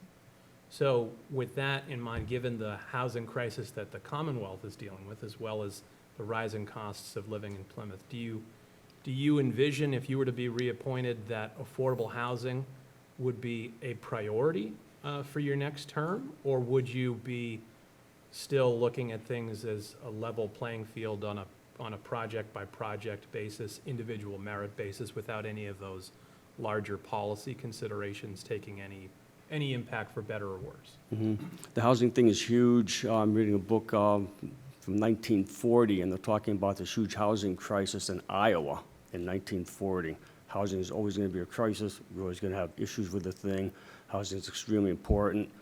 There are probably about a dozen housing authorities in Plymouth, and more at the state level, multiplied by 10 at the federal level. Housing is covered in many, many different areas. CPC can only work with applications that we get. Sometimes CPC doesn't get any housing applications. We can't submit our own applications.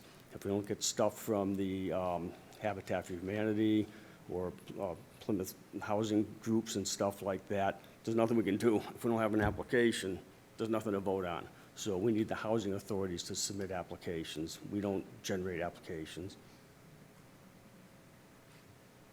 So it didn't really answer the question. Would the priority for keeping money available for affordable housing weigh in even when you're assessing non-affordable housing related projects in the near term? Yeah, of course, if we have applications for it on that term.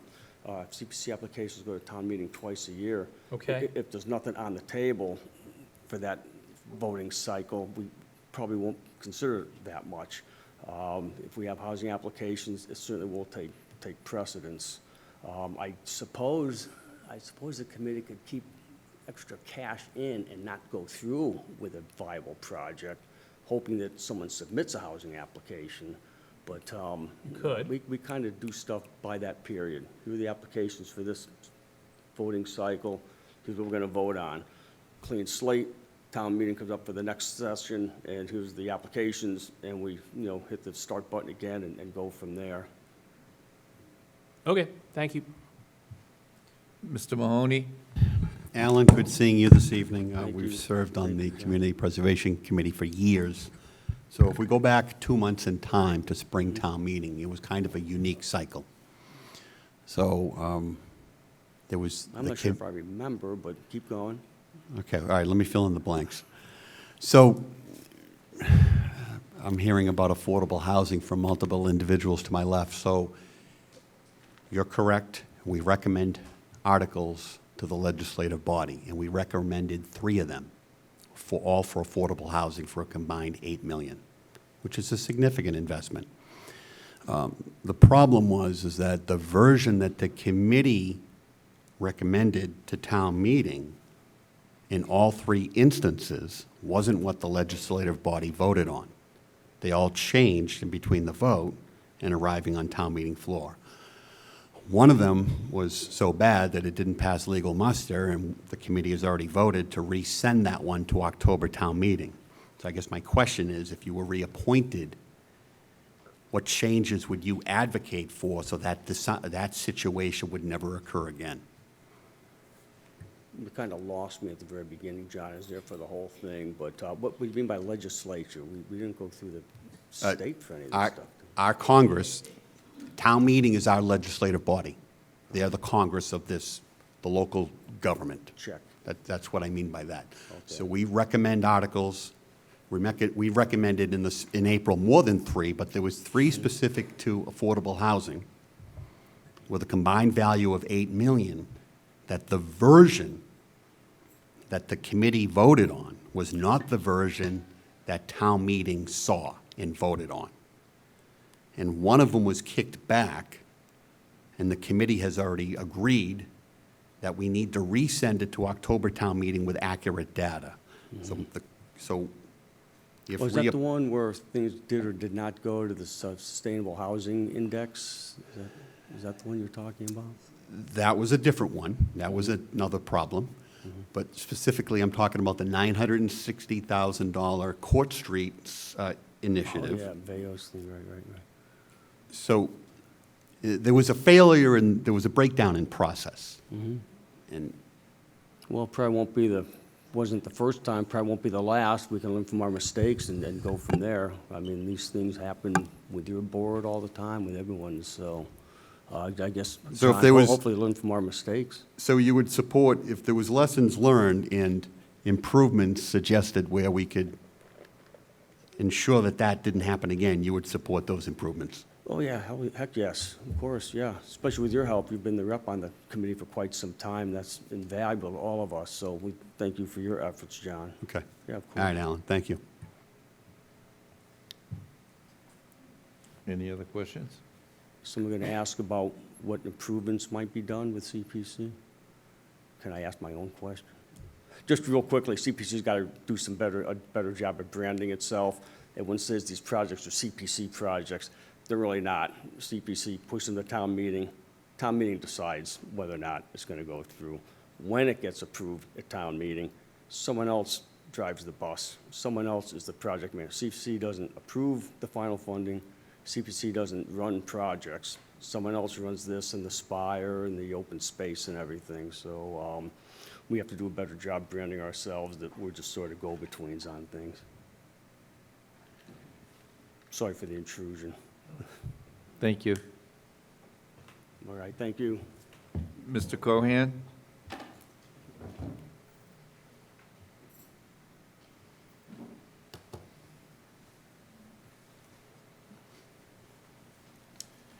Good evening, Mr. Chairman and board members.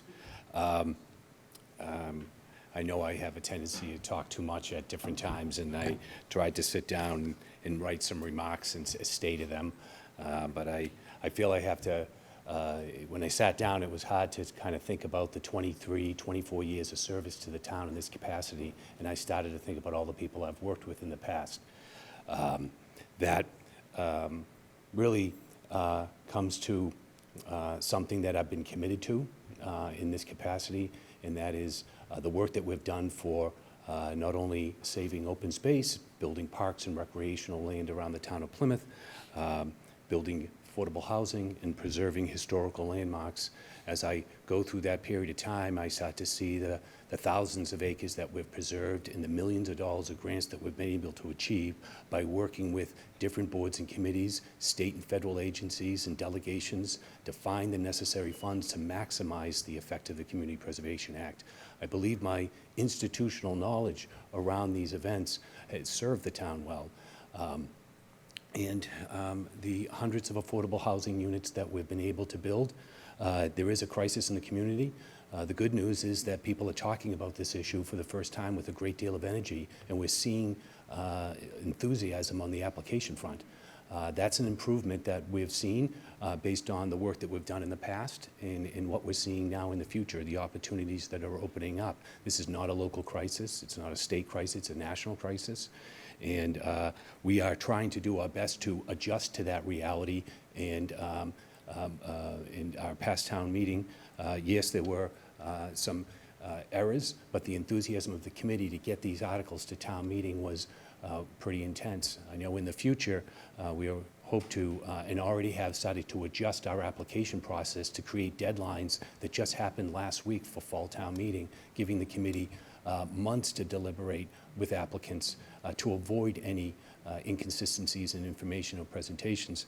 The historical landmarks that we've been able to preserve in the town of Plymouth, we've always tried to think of them in terms of how can we benefit the community in terms of a municipality owning buildings of this magnitude, and how we can work with them and utilize the CPA fund to meet the goal of the statute, but also address the issues that the town is facing with the cost of maintaining an 1820 courthouse or a 1749 courthouse. But we've looked at other historical buildings in our downtown and invested in them for economic development reasons, such as the Spire Theater and the Center for the Arts and Museums and other buildings throughout the town of Plymouth. But as I reflect on those areas, I realize the importance of being flexible and adjusting. In recent months, we have taken on staff support. Chelsea Westgate has brought new life to the committee and energy. She has been a great benefit to the committee. I look forward to continue working with her and conveying 23, 24 years of experience and information to her so she can be effective on that front, taking the committee in the statute forward. But as I said before, looking back and what motivated me in this cause is I'm a lifelong resident of Plymouth, and I looked up to the people that I saw serving before me that inspired me to get involved. People like Paul Withington, who was one of the founding fathers of the Community Preservation Act. People like John Martini and others, Sam and Joan Bartlett, Malcolm McGregor. These are the people I drew inspiration and knowledge from.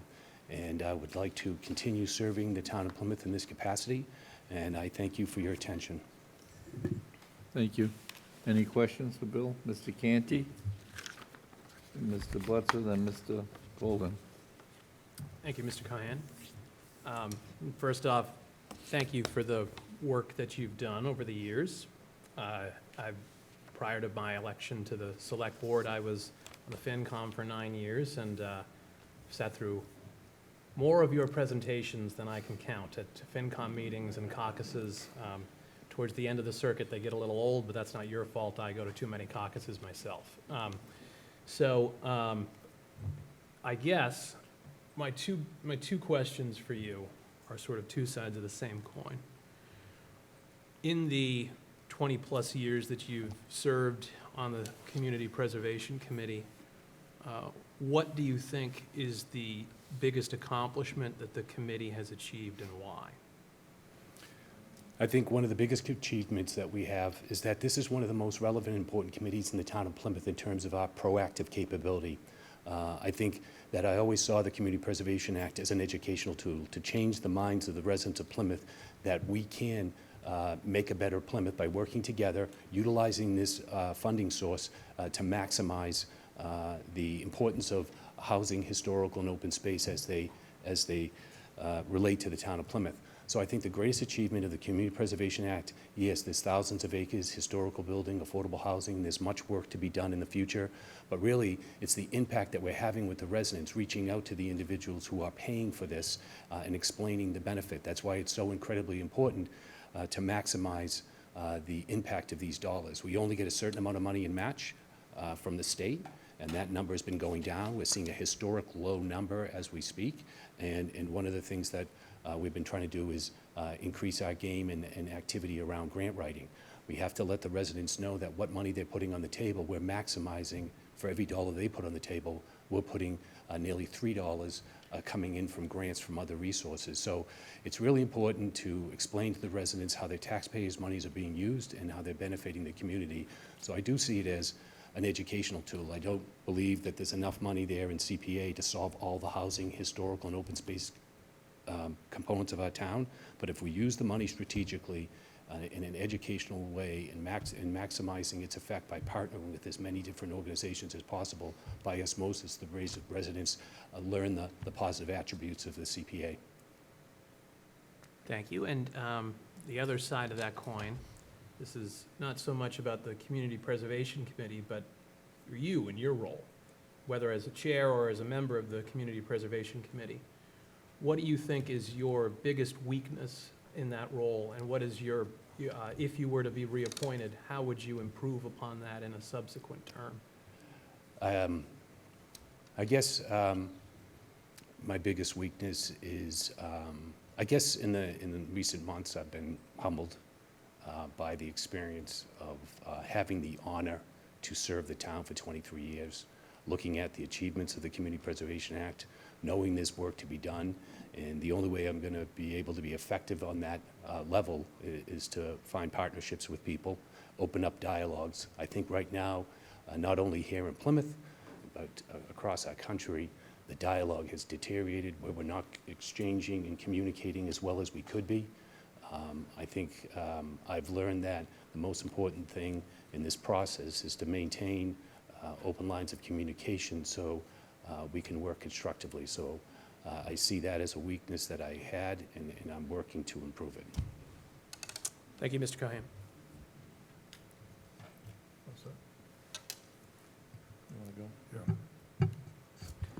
Bill, I want to thank you very much for your 23 years of service. You know, I've known you a long time. You and I have been involved in state politics, working on the same side locally, not all the time. But we always got along. I've said I've talked to you. When I need information, I'll call you. You've called me too. So I consider us having a good relationship. With that being said, I have a question. When we wanted to give you an administrative assistant to help the CPC, you fought us on that, and it's nice to hear you tonight to say, you know, commending Chelsea for the you know, the help that she's given you, and it was something that the town manager, you know, wanted to do to help you and help your board with administrative things. And we're trying to. The town manager was encouraging you to work together with the town, not being so autonomous, but working with the town. And I believe, and I'm certainly not, I'm not here criticizing you right now. as Attorney Cirque said in April 30th, you deserve respect. Nobody should disparage you for what you've done. You deserve that respect, and I'm not going to do that. But if you would worked with the town, I think we wouldn't have had that issue, the issue with the Court Street project, the affordable housing project there that's going to go back to town meeting. Also, there was an issue before, and I don't want to bring it up, but about but I'm gonna, the building that the RFP, it wasn't handled properly. And had, again, if you'd gone through the town and council and worked together closer with the town manager and the town planner, I don't think that would have happened. So it's,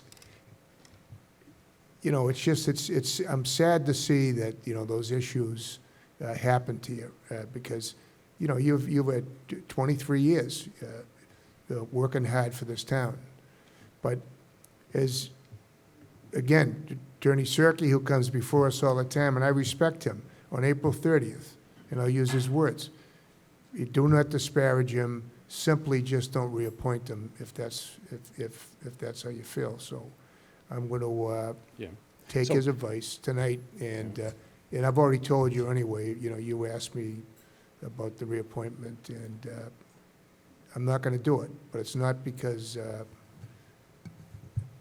I respect you, but I think it's time for a change. I'll just leave it at that, Bill. Yeah. Just to say on the administrative, I was not opposed to hiring an administrative person. The committee has supported that over the years. My concern was that when we brought somebody on administratively, the town would have to hire them, but I wanted the committee part of that process. I wanted them during the interview process engaging the person that would serve that committee.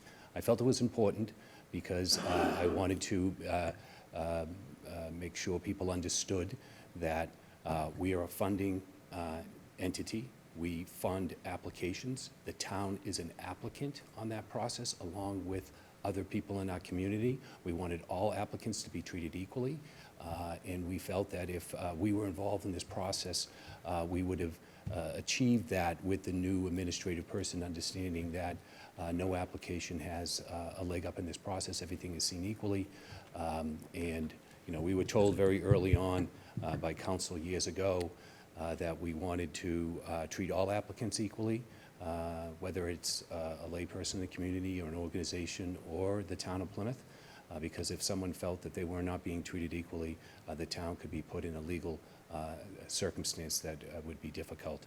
I was not opposed to bringing on administrative support. We needed that. The responsibilities were growing. The results of town meeting and the follow-up was intensifying. It was just the way we went about it that I had reservations, but I hope that your reservations of not working, I think we have to open up and improve lines of communication so that that does not dominate the decision-making of the community. We want all boards to be treated equal, and that's why we wanted to have you, to give you an administrative assistant to help you with administrative clerical duties. So, and you did resist it, and I'm not gonna sit here and argue with you, but and it's too bad because now you realize how important Chelsea, your assistant, has been to your committee. So, anyway, thank you. Thank you, Mr. Chairman, and Bill, thank you for being here tonight. I'll ask the same two questions that I've asked every candidate so far. First, what do you think are the most important spending priorities over the 3-year term that you would serve? Well, we do have a Mass General Law 44B that we're taking applications from applicants to utilize the CPA fund. We have to treat them all equally, but we have the ability to design an application to heighten the priorities of the committee. In recent months, we have adjusted our application process to address the crisis of affordable housing. I think that's a priority of the community, in the committee. We expressed that a year ago to the Board of Select when they indicated they'd like to see more affordable housing, and we saw one of the largest commitments to affordable housing in the state with CPA funding. at town meeting in the spring. So the committee is prioritizing, but they do have a responsibility to treat everybody equally in all applications on a case-by-case basis. Thank you. And my second question was regarding spending strategies. If you could talk a little bit about how those spending strategies have played out and offer the residents some reassurance that we're being good stewards of their money. Yeah. So again, the Community Preservation Fund is a revenue stream that's discretionary. It's on top of the responsibility of the town to raise and appropriate the taxes to handle our fire, police, our DPW, our schools. This is a different fund. It serves at the pleasure of the voters. So when we make decisions, this is not to raise and appropriate. This decision to have the community preservation in our town has been determined by the voters. So the money is coming in each year, and they're paying that off. This is important to note because our finance department bases their strategy on how to address the cost of the recommendations to town meeting and the town meeting approval of those articles. And we have deferred to staff. We have, a great finance department that does a fantastic job, and we've worked with them for many years, and we have deferred to them on the recommendations, how best to pay for our recommendations. We have adjusted our application process to get applicants in front of town meetings sooner rather than later. You mentioned the $15 million out there in borrowing authorization that's been given to the town. We're not going to go out and borrow $15 million. I can assure you of that.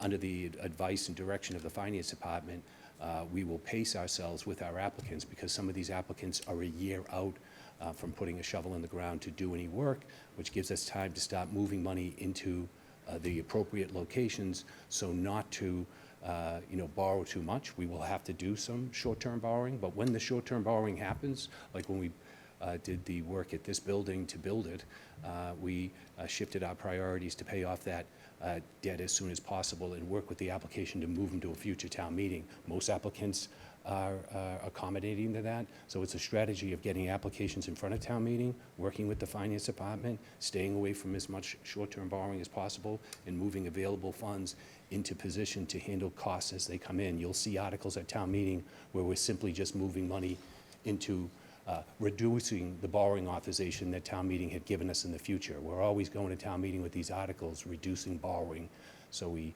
save the town money in that way. Yep. Thank you. Mr. Mahoney? Bill, good evening. So little editorial before I go into the question. Conversation with Lieutenant Governor Kim Driscoll a week or so ago. Same conversation I had with Charlie Baker, a Republican when he was governor a few years ago. The state has failed the communities who have signed into the Community Preservation Act because they have allowed the state match to diminish. I've told both of those people, Mr. Baker is now running the NCAA, which is great for him, but I've told both of those individuals, and I will continue whenever I do, there's no reason why the state can't get back to where it was a decade or more ago, where a community like Plymouth, who has a dollar, 1.5% surcharge, can't get a dollar for dollar match for every investment we choose to make, irrespective of what category that's in. Okay, so you're the chairman of the board of a 9-member committee. Do you ever go into a period of self-reflection or analysis after we come out of a town meeting, whether it be in April or October, to look at what did or did not work? As a committee? No. As an individual? As the chairman of the board. Absolutely. Absolutely. I reflect on the presentation, and I respond to the concerns of town meeting members. I am quite interested in how town meeting members feel about these applications that they're debating and voting on, because I need to work with the CPC to adjust future applications to address the concerns that they have. So there's absolutely a reflection on the presentation made and how it can be improved, and what town meeting is looking for. I think town meeting is incredibly important. They're the ones that are actually making the decisions on the CPA. We're a committee that's working on an application process, releasing the application, working with applicants, but then making the presentation to town meeting. But in the end, town meeting is make the final decision, And I want to know how they feel about this process. There's a time of reflection, and there's also a time of reflection with the applicants themselves. How was this application process? How did it serve you? How could you see it improved? We do, as a committee, each year are required to have a meeting to review our application and get community input and adjust it to the priorities of the community. We have made some significant adjustments in the last year, and we'll continue to make those, but that all is based on reflection of how we feel like we're doing as a committee and its responsibilities. All right, so continuing along the same line that I had with Mr. Hemberger, would you acknowledge that it was unacceptable for town meeting to see 3 versions of articles that the committee didn't vote on? I think that that was a concern that the committee had. As a result of that, we have adjusted our application process. We were, for the longest time, and we thought it was being as open to applicants as possible. We were moving our deadlines all the way up until, within days or hours of the town deadline on the warrant. And this was something that we realized that we needed to address. And that is why the committee has made a radical decision that they haven't made in 23 years, and that is we have a deadline that's about 2 months out from the deadline. So sometime around the second week in August, there'll be a deadline for the warrant for articles. We hope to have all the language and all the supporting docs available well before that. We have a deadline that just passed last week for the applications that will be going before town meeting. We had that application to send a message to the community that if you're submitting an application to us, we want to see it well in advance so that the committee has it.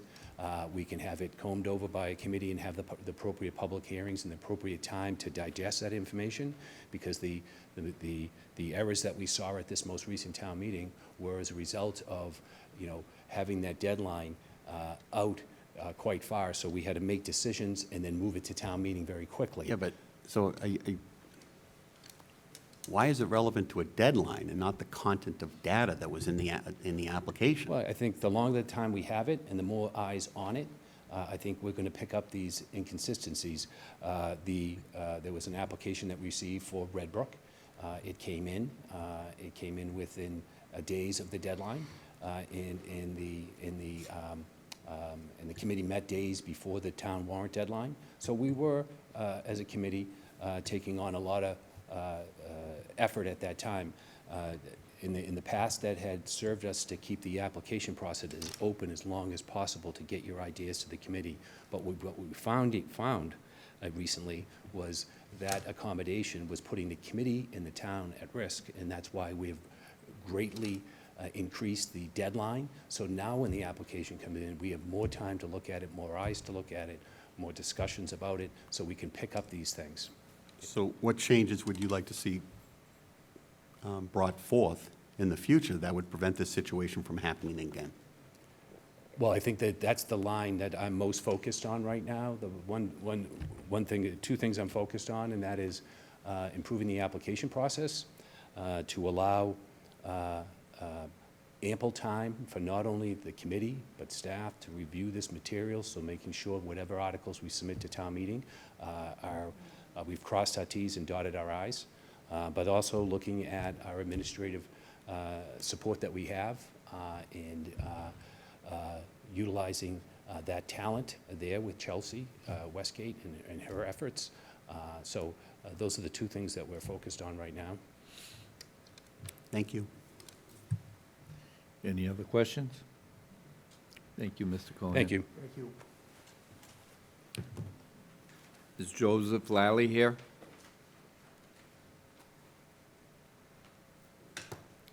Good evening. I'm Joe Lally. I live at 57 Harbor Light Drive. Been in the community since 2019. I got familiar with the work of CPC in my role on the Administration and Finance Committee, and I'm winding down a 40-year career in higher education facilities management this month and see an opportunity to serve the community. In my career, I've had a lot of experience, especially over the last 15 years, in developing the project approval processes at both public institutions as well as private institutions. and essentially trying to shepherd a project from a twinkle in somebody's eye to ultimately final board approval in the institutions I've worked with. I recognize sometimes that buildings make decisions for you, and you have true emergencies, and you have to still follow the process, although you might accelerate that to make sure that all the i's are dotted and the t's are crossed. So I certainly see an opportunity for transparency in what the process is, making sure that the right information is presented to the boards and the places where you have to go to get approvals. And I'll stop there and see what questions you have about priorities and things like that. Questions from the board? Mr. Canty? Hi, Mr. Lally. Mr. Golden? Good to see you again. So obviously, I'm familiar with you from our mutual service on the Advisory and Finance Committee. I always thought you did a good job when I was there, and from what I've seen, you've continued to do a good job in my absence, so I know it's not just me, so that's comforting. Mr. Lally, I know you've been on the Advisory and Finance Committee for a few years now, so you've seen several cycles worth of Community Preservation Committee articles and the process that they go through. You've seen the presentations at the caucuses. You've had an opportunity to see them at town meeting itself. So what, if you were to be appointed onto the CPC, what would your priorities be for the term that you would serve in terms of what do you want to see continue, what do you want to see change, and how would you accomplish those things? Well, I think one of the things I want to see continue is all the great work that CPC does. You just look around the town right now and all the great projects that are going on. They're spectacular and they're wonderful. And I think having the community and also the committees that the projects that are recommended by CPC for consideration go forward is a clear understanding of what the impact is on the town budget, what the impact is on the tax rate, where the money's coming from, what are the opportunities, because I see one of the great opportunities is to leverage local funds to get grants and things like that. It's been very heartwarming to see the reduction in town spending through the grants that the Spire projects had, or the Pilgrim Museum, or the Stevens Street Field, for example, in the last year. So it's to try to leverage those opportunities, and I think also just making sure that people define what the process needs to be, and there seems to be some steps in the right direction there, and then making sure that we follow that process, and be willing sometimes to say no. It can't go this time because you don't have the proper materials presented, or the article's not written correctly, or whatever it might be, and as hard as that sounds, that's the way you're going to get adherence to the process so that we can make sure that we get it right the first time. Thank you, Mr. Lally.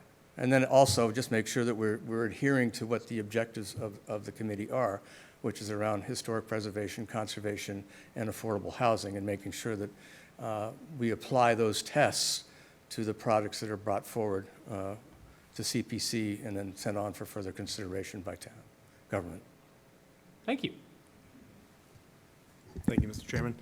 Joe, thank you for being here tonight. You're welcome. I would like to ask the same two questions I've asked of everyone else. The Sure. first is on spending priorities. What do you think over the 3 years that you would serve on this committee would be the most important priorities for the CPC? Well, I've been managing deferred maintenance budgets for some time now of significance, and I think one of the first tests is, what are the things that we must do? And so certainly debt service is one of those things. And then there are the things that we should do, and then finally nice to do, and then sometimes you decide you're not going to do them. So certainly affordable housing has been talked a lot about it, and certainly I watch the real estate market here, and I got lucky when I bought here because it's really a challenge, and it's not only a challenge here, but just everywhere, as people have said. I think there's some unique opportunities coming before the town, particularly if the Holtec land becomes available, and so trying to plan for that.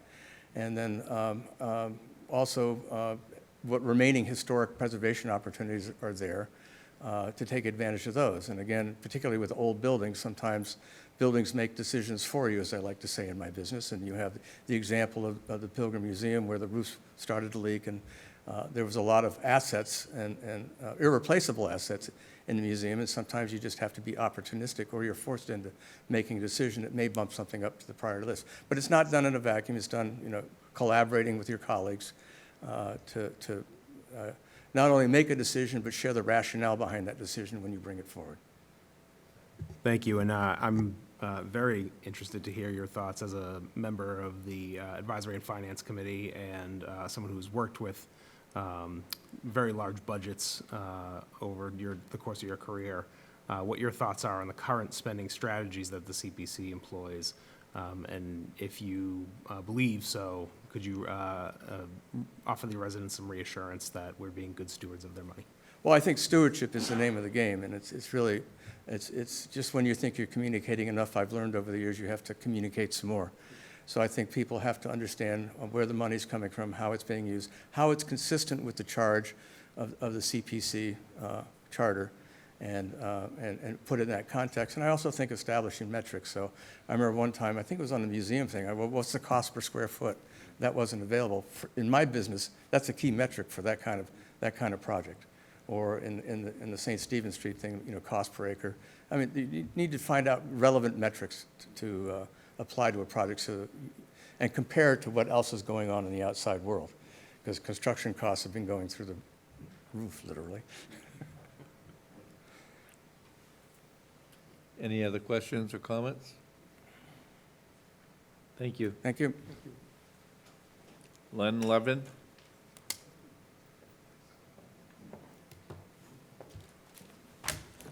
Good evening. Let me make sure this is okay. My name's Len Levin. I'm here to apply for a position on the CPC. Currently, I'm a member of the Cable Advisory Committee. Thanks for adding a member to our committee. We could use one. The Distinguished Visitors Committee, which we're busy getting ready for the people from Japan to come visit us in the beginning of August. And the most important one I've been privileged to be on, is the Charter Review Committee. And we just spent the last year working very hard to have the Plymouth Town Charter become a very modern, consistent document. I think everybody will be happy with our work. As I've said in the past, when I'm come before the committees, I'm kind of an unknown. I've only lived in Plymouth now for 3 years. We moved here from Medford, and we live in the Pine Hills, and we really look forward every time we come down Route 3 and get away from Boston. We don't miss it at all, so we really like it. My work career is I started working in New England. I moved from Virginia. I worked for a little company called Digital Equipment Corporation. For those who know anything about that, they were the original owners of the land that the Pine Hill sits on. Some people think Ken Olsen said they were going to move the headquarters here. That was never going to happen. And in hindsight, that's probably a good thing. It did never happen because we'd have a bunch of empty office buildings. The most important thing I've done in my career is for the last 4 years, I've been self-employed running my own IT consulting business. And that's given me an opportunity to understand what it takes to run a business and be responsible for all aspects of it. So now you ask me, why am I interested in the CPC? So as I looked at an opportunity to continue to serve the town, because the CRC will be winding down here in the next couple of months, the CPC caught my eye. And a couple of things that came to mind for me is what we had as part of other committees I'm on, and what has become a theme of the town, I think, is to make the process of running the town as open and inclusive as possible. There should be no secrets. There should be nothing that's done, you know, under the table, whatever. And I really would strive to have the CPC be that. The other thing is we hear about affordable housing. I'm blessed that that's not been an issue for me throughout my life. But I think the idea of having the CPC focus on creating affordable housing, I use the word truly affordable housing. You know, there's some affordable housing in the Pine Hills. It's not affordable. Probably wouldn't be affordable to me if I didn't live in the home I lived in. And then the other thing is I want to make sure the committee is run in the best way possible. It conforms to all the rules and regulations of both the town bylaws and the state statute, but basically do things to make the committee be as efficient as possible. That's kind of my strong suit in what I did at DEC and what I've done throughout my career. And as I said, it's an opportunity for me to continue to serve the town of Plymouth. We consider it our home. We are happy every time we get back down here. We don't miss any of the craziness of Boston and the surrounding area. So that's all I have to say about myself and why I want to be on the committee, so I'm open to your questions. Mr. Canty? Thank you, Len. So if you were to be appointed, what sort of things that you've seen that the Community Preservation Committee does would you like to see continue? What would you like to see change, and how would you accomplish those two things? Well, from what I've seen of the committee is that I think it needs to be something that involves the community. I don't think it involves the community much now. Excuse me, it doesn't involve the community much now. I would like to see that how things are done within the committee are clearly stated. It's not just, we have a discussion at a meeting and that, I'm a kind of a process guy, so I wanted to be process driven. I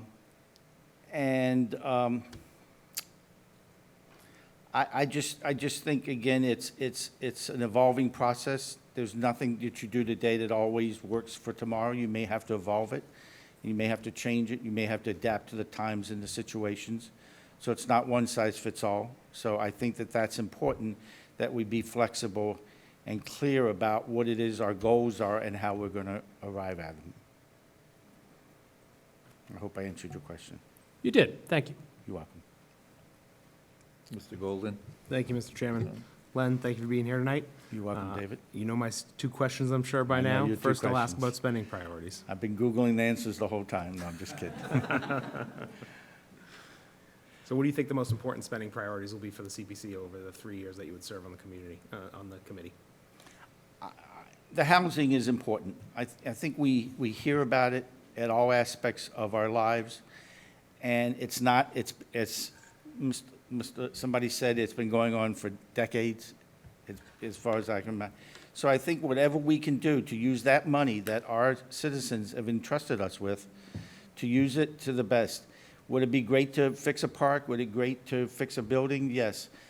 But I think for the people who have lived in Plymouth their lives and paid taxes and paid into that fund, whatever we can do to use that fund to help them be able to remain in Plymouth. And like I said, the word truly goes in front of affordable housing. Affordable housing has been this term that's been, it's like a marketing campaign. It's not something that is in fact truly affordable housing in most cases.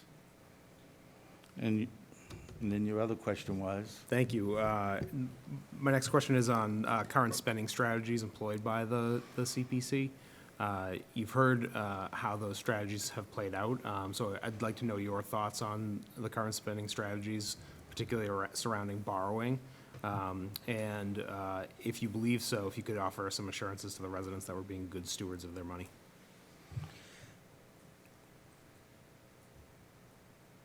So it's like having a credit card. And lots of people like to go get credit cards, and all of a sudden, the guy knocks at the door and says it's time to pay. And so I get concerned when we're over-leveraging the fund. I mean, in some sense, you could think about, would it be nice to run it like an enterprise fund, where it's self-supporting? I mean, you have the cash flow issue of a fund like that, where you would have to maybe go out and borrow some money short-term. But I think we really have to be careful about, people want things done, but if you can't afford them, you just can't do them. It's like our lives, our houses, whatever. You can't go on a vacation to Europe if you can't afford it. And so I would like to see that that's done. And again, it's not one size fits all. I mean, this idea that in life, one size fits all, we want it to be a light switch, In my world, in my business, people would ask me, why did that computer break? Or why does it do that? And I go, well, it's not a light switch. It doesn't work like a light switch. So I just think it's very important that we be very careful about not over-leveraging that fund. And it seems like to me, from what I've been able to research and read, we have now over-leveraged that fund. Thank you. You're welcome. Sean? Len, I don't have a question. I just want to compliment you on saying that affordable housing is not affordable.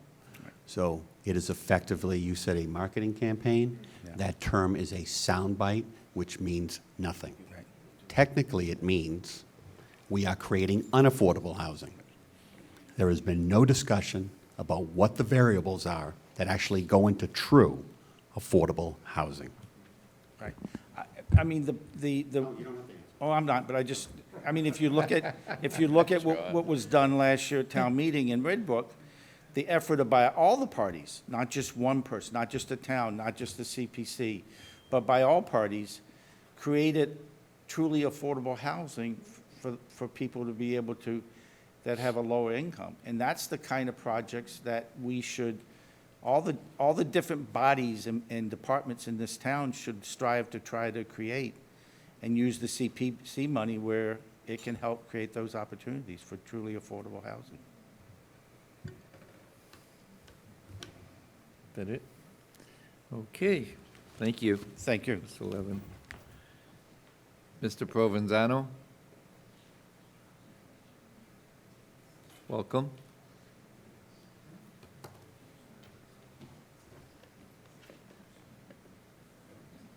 Good evening.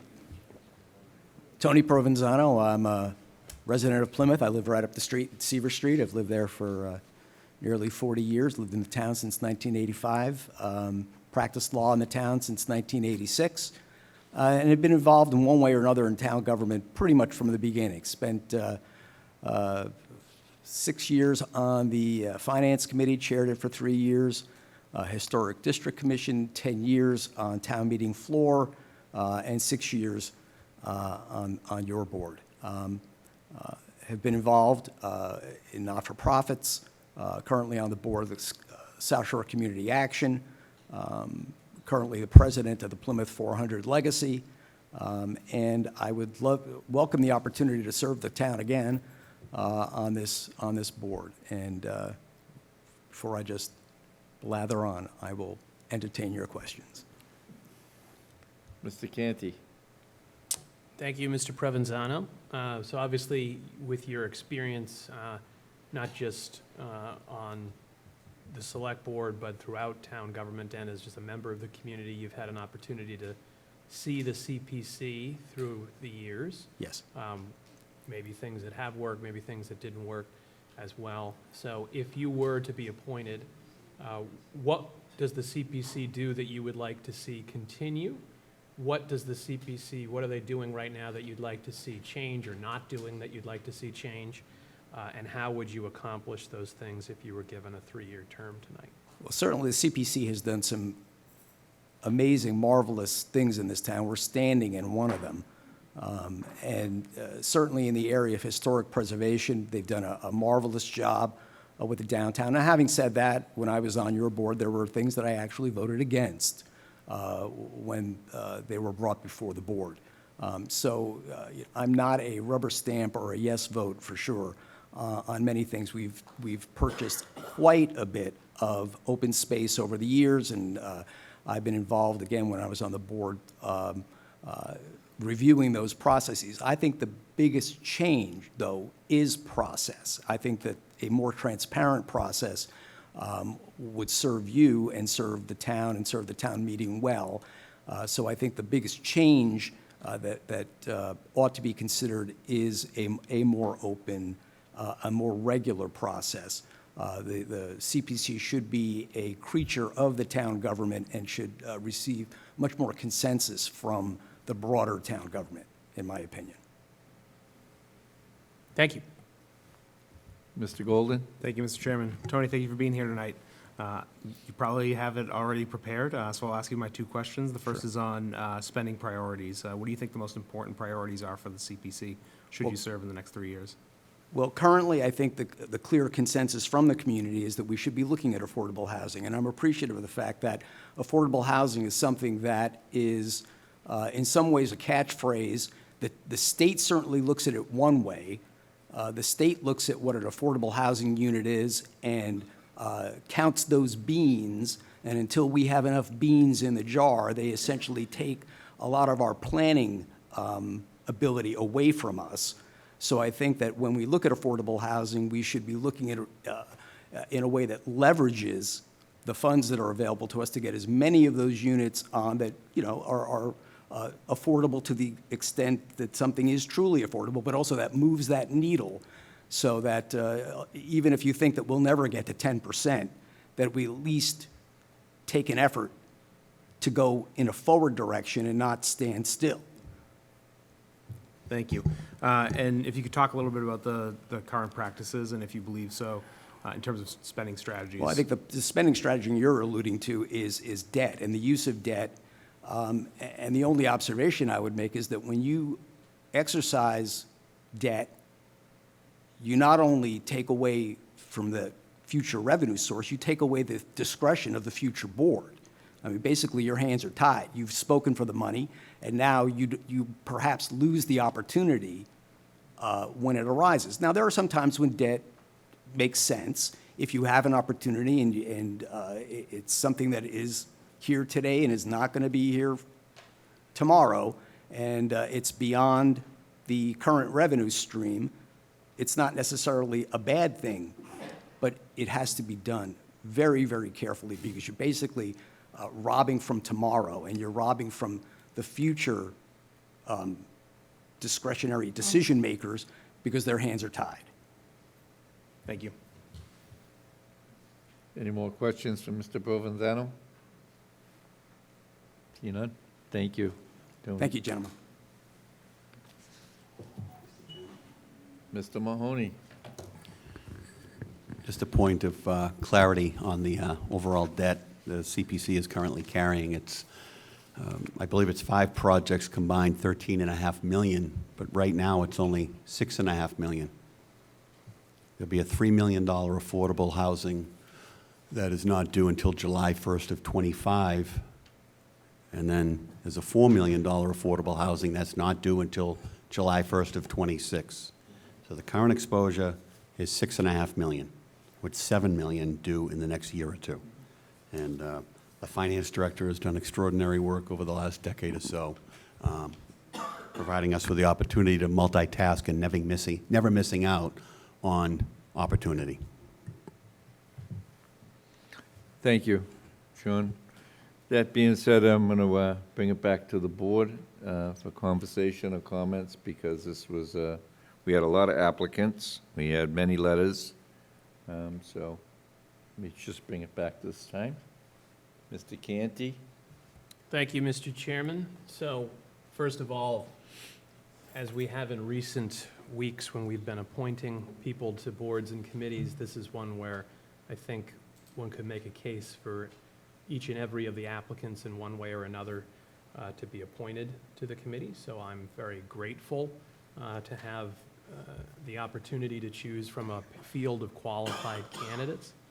I will say that in terms of my 2 votes, I know where one of my votes is going, and I believe I'm conflicted on the other, and I'll expand upon that. So one of my votes is going to go to Mr. Lally. I served with Mr. Lally on the Advisory and Finance Committee for a number of years. I thought he was very good in that role. He joined us at a time where we were dealing with a lot of different issues. He always did the work very diligently, came prepared to the meetings, asked good questions. He's very procedurally driven. He was actually on when I was leaving the Advisory and Finance Committee, he was on my short list of people that I thought would be a good chair of that particular committee, should he have the capacity to do so and the willingness to do so. So I've thought very highly of Mr. Lally's work and effort for a long time on that board, and I think he would do excellent work on the Community Preservation Committee.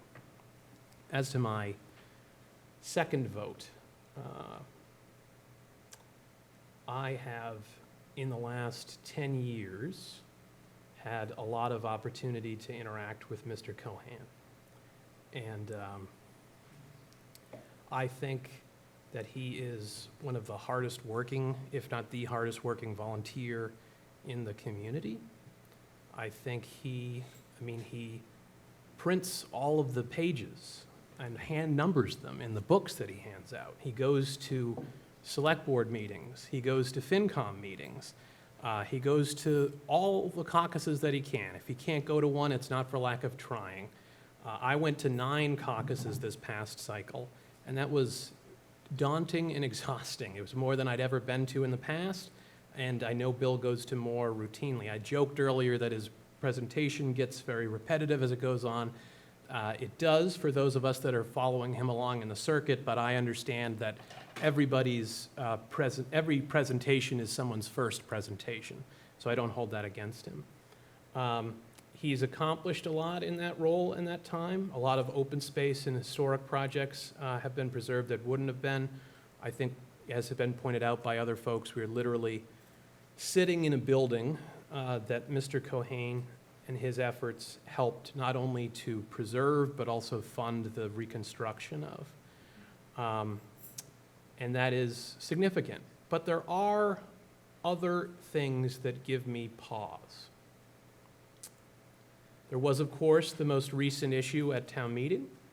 I think it was an honest mistake. I think a bigger issue was made of it than needed to be at a prior board meeting by someone that's no longer here, and I won't get into that. Thank you. I think as well that there was, in the not too distant past, a procurement issue that was brought up earlier that I had some concerns about. I think he pointed it out in my response to his weakness, that he has some, I think I took his response as being that he can be difficult to work with at times, because I think Bill values his independence. And I think I don't think the CPC is as independent as some believe it is. I mean, it has an office in this building. It uses the town finance director. It relies on David Gould for a lot of work. It now relies on town council. Obviously, members of it there's a member on of the board that's on there, there's a member of the planning board that's on there, and there's 3 positions on the CPC that are appointed by the select board, including these 2, or 4 actually, positions, including these 2. So, and I think there was a time in Plymouth when these little walled gardens that some boards and committees were in could do their thing, be left alone, and it didn't make a difference, and it was okay that they were left alone and not working with the other people. But we are a city playing town at this point, and we need to grapple with that perspective and that future, because private entities and developers are not bound by this town meeting cycle and are not, and we are losing our community to the efforts of other people on that regard. And we need to collaborate and cooperate on all levels in order to protect the interests of this community. That affects CPC's work, because when you don't have enough affordable housing, you can have 40B projects that come up. And they ignore local zoning, so they can ignore a historic district, they can ignore commercial, and they can put density where we don't want it because we don't have enough in this other area. So we need to be able to work with CPC on that front. And candidly, I have some concerns about Bill's ability at this point to work with us in the way, and when I say us, I mean the whole town, not just these 5 people here or the people on the 4th floor. The whole community needs to be able to work together on this. Because I did see at some of those caucuses that I went to last fall, how that conversation about that CPC and COPC admin played out. And Bill was opposed to it at the time. I remember him speaking against it at more than one caucus, saying that it was town overreach and trying to put our thumb on the scales, and I disagreed with that. And he was speaking against an article, not a CPC article, but an article that was going to fund the COPC's half of that. And it was affecting the work of a completely different board and committee in a way that I thought wasn't great. So I think that Bill has a lot of positives. I think Bill has some negatives, and I find it difficult to look past any of that. And I'm conflicted, and I think my colleagues have some conflicts on that front as well, some of them. I think his service has been notable and commendable, but those are my reservations, and I think any member of this board would be justified in having those concerns and coming down whatever way they come down on those fronts. So I know where one of my votes is going. I'm leaning towards where another vote might go, but those are my thoughts, and I look forward to the discussion from my colleagues. Anyone else wishing to comment at this time? Okay. Short Mr. discussion. Yeah. Mr. Canty, how do you vote? Cast my 2 votes, first for Joseph Lally, and second for Bill Cohen.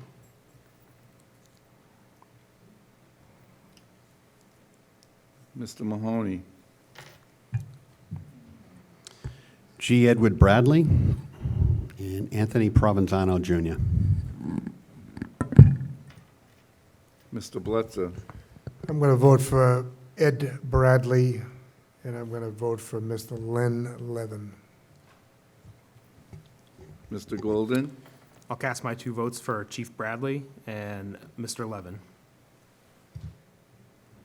And I'll cast my 2 votes for Chief Bradley and Len Levin.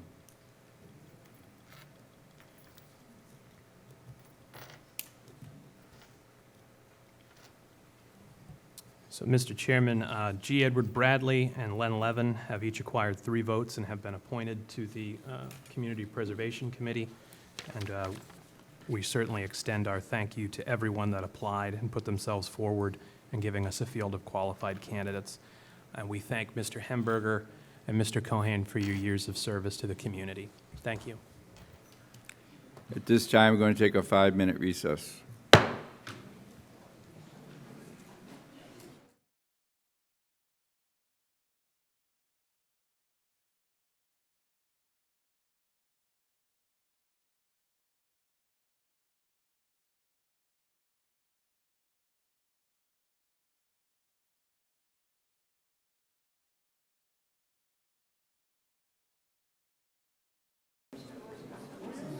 Is Janice Abell here? Able?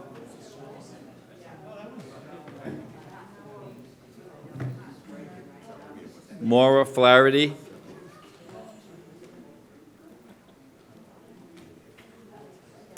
No show on the first one. Good. She's out there. She'll have to leave there. Hello. Welcome. Thank you. My name is Mara Flaherty. I graduated from Mass Maritime Academy with a degree in marine science and safety and environmental protection. I currently work there now in the science department as a program coordinator. I help facilitate a partnership with the Buzzards Bay National Estuary Program, Mass Maritime, and towns in Buzzards Bay. Each semester, I choose and hire and train a new group of cadets, and we go out in the towns that we're partnered with and inspect their stormwater infrastructure. We're looking for illicit connections, all things that lead out into the waterways and the bays and the ocean to help improve their water. I deal with residents on a daily basis. I hear their concerns, I appreciate their input, but unfortunately in that position, I don't have much say. I'll put it into my reports, but that's kind of where that ends. So I really want to provide that in my community in Plymouth. I've lived here for 16 years, and I would like to use my knowledge and my passion for the environment to be on this board. Okay, thank you. Any questions from the board? Mr. Canty? So you sort of alluded to it in your comments, but just I'm going to ask you a question that I've asked several of the other applicants, several of the other positions. So if you were to be appointed to the Conservation Commission, what would you like to see continue from what they're currently doing? And what would you like to see done differently, either that they're not doing or that you'd like to see them do differently from what they're doing? And how would you accomplish those if you were to be given a term? I'll be forthcoming. I'm not entirely knowledgeable of everything that's happening in Plymouth in regards to that. Okay. I spend a lot of my free time researching and understanding the communities that I work with, the several other towns. Sure. I know just from personal experience that a lot of the lakes and ponds around here that do empty out into Buzzards Bay are already shut down due to bacteria. Yes? I would like to see that improved. We already can't swim in the pond that I live next to. So I would like to see some changes in that. And we have 2 3-year terms and we have 1 2-year term, and we have a number of applicants. Do you have a preference as to whether you would receive, if it were up to you, a 3-year term or a 2-year term this evening, were you to be appointed? I'd be honored to be on either. I would prefer the 3-year term. I'm staying here, I live here, I'm passionate about what's going on in our environment, and so I would like to continue to serve. Thank you. Thank you, guys. Mr. Morrison?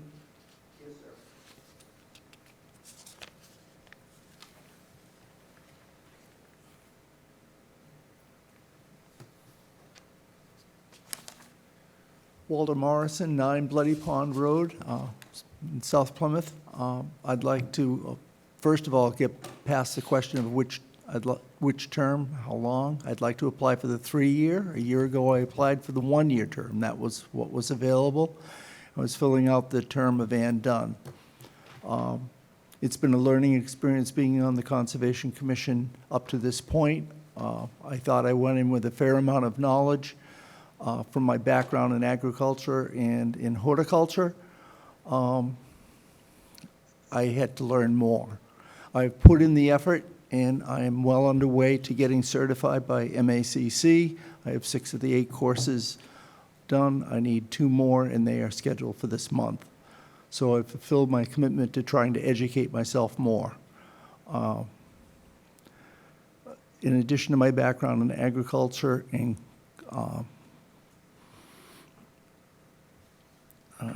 horticulture, I'm also past in the cranberry industry, so I'm very familiar with that, and that still is an integral part of this town. I realize that that industry is changing. There's going to be more land available in the future as the amount of cranberry acreage does go down because of the basically what the farmers have put in their increased production over the last decade is what is contributing to the amount of acreage in cranberries going down. And the town is seeing it as some of the cranberry bog land is now being converted back into natural revegetating and back into the watershed, which it's going to help provide, since many of these bogs were part in the past of cedar swamps in that type of land. If you have any further questions, happy to answer them. Any questions, Mr. Canty? Thank you, Mr. Morrison. If you were to be appointed, what would you like to see that the Conservation Commission is currently doing? What would you like to see continue? And what, if anything, would you like to see change that is either being done a way you'd like to change it or is not being done at all that you'd like to see doing? And how would you accomplish those goals? Oof. There's a couple questions in there, I think. It is a compound question, but I'm confident you can handle it. Okay. One, I'm happy to see that after tonight, we're going to have a full board. That has been a problem going back for a while, and I appreciate what you folks had to do in terms of redoing the application process and getting and moving that forward. That's good news. In terms of just the Conservation Commission itself,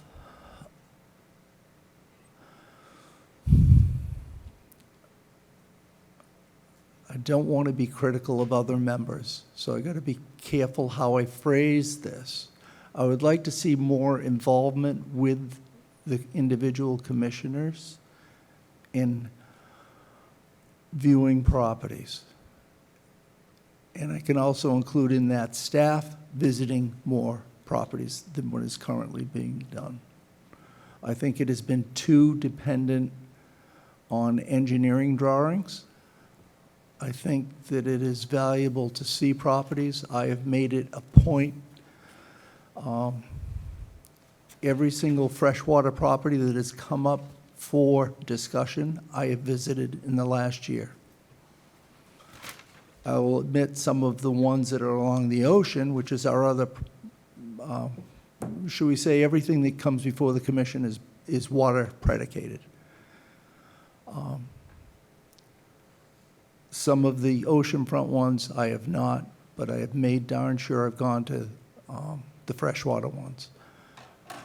as much as we hear about the poor water quality, and that's another attribute going back, I was involved with the White Island when that went green 15 years ago, and I worked for 2 years with Federal, because I was a trustee at Federal Furnace Cranberry, in solving that problem. So I'm familiar with it, I'm aware of it.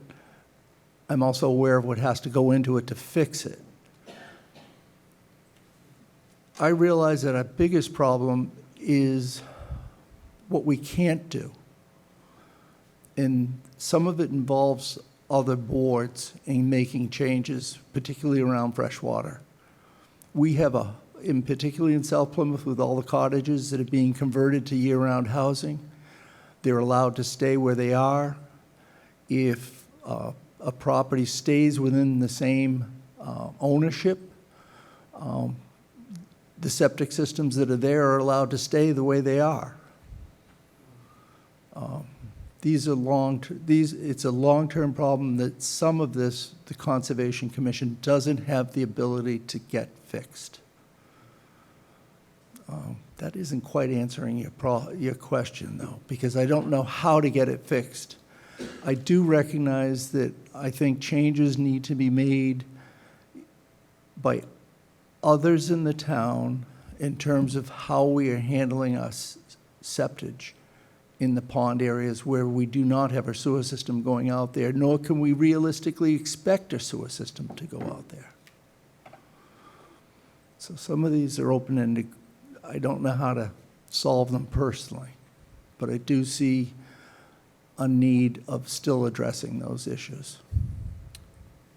I understand. Well, a quote I've always valued was, we must become the change we want to see in the world. Some of the things that you've said are things you'd like to see other commissioners do, and perhaps you could, if given the opportunity, lead by example, and perhaps others would follow that. I agree. Thank you for your response. Thank you. Any other questions? Mr. Blutzer? Mr. Morrison, your reputation, your experience, your work ethic speaks for itself. And I could go on, but my colleague over there likes me to ask questions and not make statements.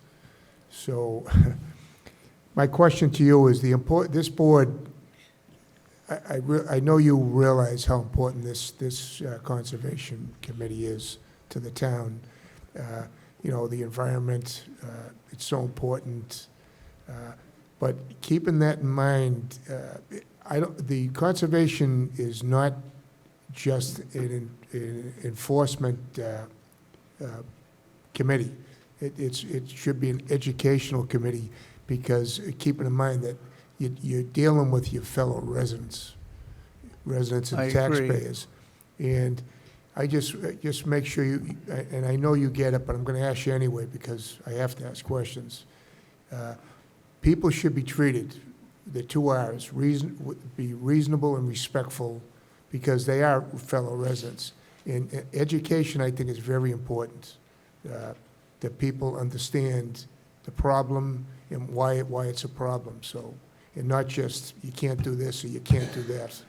So, and a guy that's been in the service industry, you know, with your business, I think you get that. So, but I just want to hear you say you agree with what I'm saying. I agree with what you're saying, and when cases come in front of us, and we'll go back to, say, pond frontage properties, we are hoping when they come in with a proposal to offset what some could consider some damage to the environment is offset by greater positives to the environment. Moving going from a cesspool to a Title V system and keeping it 100 feet away from the water body. Those types of things. Right. Looking at plans and understanding plans, understanding where water is coming off of impervious surfaces, encouraging applicants where they are putting in a surface that asphalt, can they convert it to something else that will allow water to go into the soil, not move off. So we do try to encourage those. Right, and the reason I'm bringing this up, and again, I'm not here to be critical of people in the past, but we've had issues, we've had complaints about aggressive committee members being disrespectful, and we actually saw it firsthand. You know, we saw, and I'll use the word arrogance, I guess I can use, from people on that, or persons on that committee. And that's something that we just can't have in any of our committees. I agree with you. Boards or committees. I agree with you. You always have to be respectful, even if you disagree with them. You still have to respect them, you have to hear them out, you have to understand where they're coming from. And especially your fellow committee members too, because you're all volunteers. Correct. And you mentioned something, you don't want to be critical, but I just hope that your fellow committee members can be respectful of each other. And I say that about all boards and committees, because you got to work together. So, and it's hard enough. You see tonight, we don't have enough volunteers to fill some of the committees tonight, so. I'm happy to see that our commission's going to be filled. It's going to be, and it's very important. That's good. It's a very important. But as I learned some time ago, sometimes you have to give in a point in order to get your 4 votes. I think that's, yeah, thank you. All set? Any other questions for Mr. Morrison? Seeing none, thank you. Is Amber Salvage here?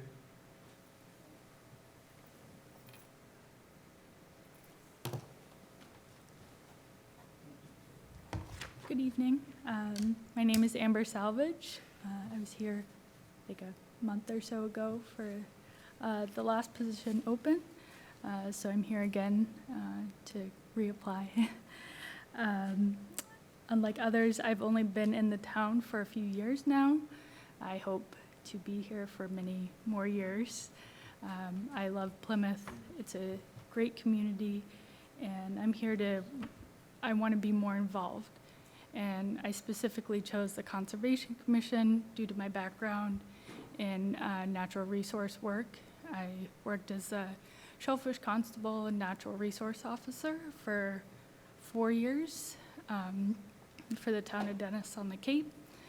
So I can come with lots of knowledge from that aspect of my position. Thank you. Any questions? Mr. Canty? So I have 2. One is my compound question. So if you were to be appointed to the Conservation Commission, what does the Conservation currently do that you'd like to see them continue to do? And what are they not doing that you'd either like to see them change the way they're doing or do that they're not doing? How would you accomplish those objectives if given the opportunity to serve? So currently, I haven't really been following what the Conservation Commission is currently working on, but listening to a current member, some of his statements I've seen that the site visits can be an issue in towns that I've already worked in. So definitely, I think that is an important aspect of being on the commission, is not just looking at the plans, but seeing it in person as well. So I do agree with that should definitely be something to work on if it's not being done. Okay, and then secondarily, there are 3 positions, 2 for a 3-year term and 1 for a 2-year term. Do you have a preference as an applicant for whether, if you were to be appointed, you were to receive a 3-year term or a 2-year term? I don't have a preference. I would be honored to take either position. All right. Thank you very much. Thank you.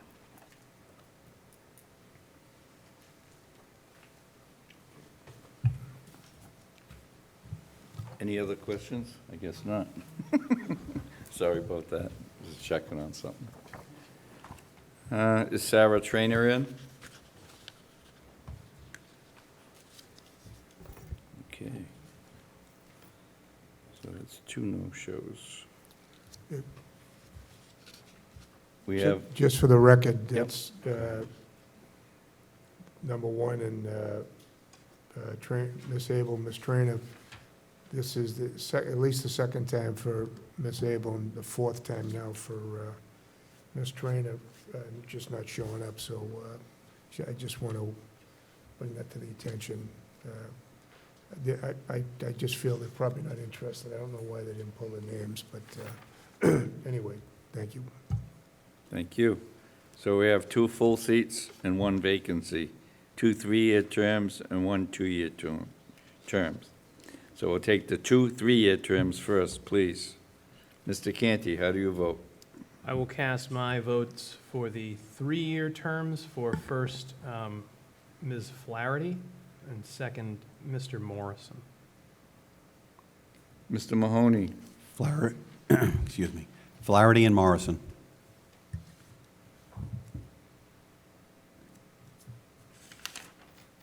Mr. Golden? I will first cast my vote for a 3-year term for Ms. Flaherty, and my second vote for Mr. Morrison. Mr. Blitzer? Flaherty and Morrison.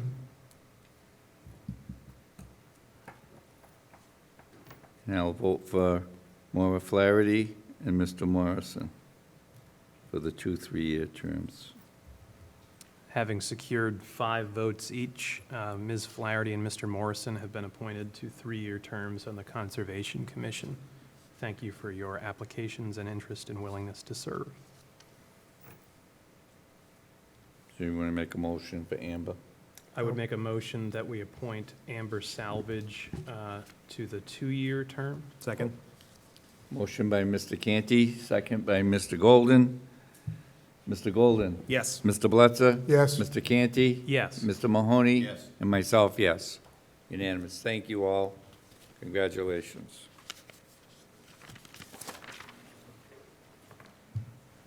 Now, well, that's what I was trying to say before, but I do have a question. It was brought to my attention that one of the applicants, McMillan, says City Cohasset. This is Plymouth, right? No, I mean, It is, yes. I just was testing you all. What committee is that? This Mr. one. Yeah, his application lists a Cohasset address. What's the name? McMillan, the last applicant, the non-incumbent. Well, let me see, is Mr. McMillan here? Do you live in Cohasset? Okay, I don't know if we can, I don't think we can. He's a present business owner.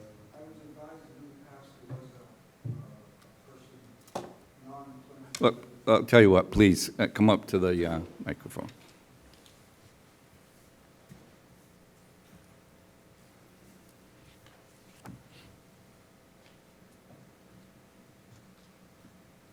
Welcome. Thank you. Would you, you were speaking when we called you up, would you like to start what you were saying over again for the benefit of the microphone and the viewers? Yes, I was advised that there was in the past a gentleman who was on the Harbor Committee who was not an actual resident of Plymouth. That's the only reason that I... Do you know when, do you know when this occurred? Is it in the recent past? About maybe 5 to 6 years ago. Okay. Well, would you like to make any other statements about your interest in serving while you're at the microphone? Well, first of all, thank you for the opportunity to at least apply for the position. My name is Fran McMillan. I've been in the marine service and hospitality and diving business for the past 35 years. I've been in Plymouth now for the last 5. I was asked to come in. I run a water taxi service in the harbor. And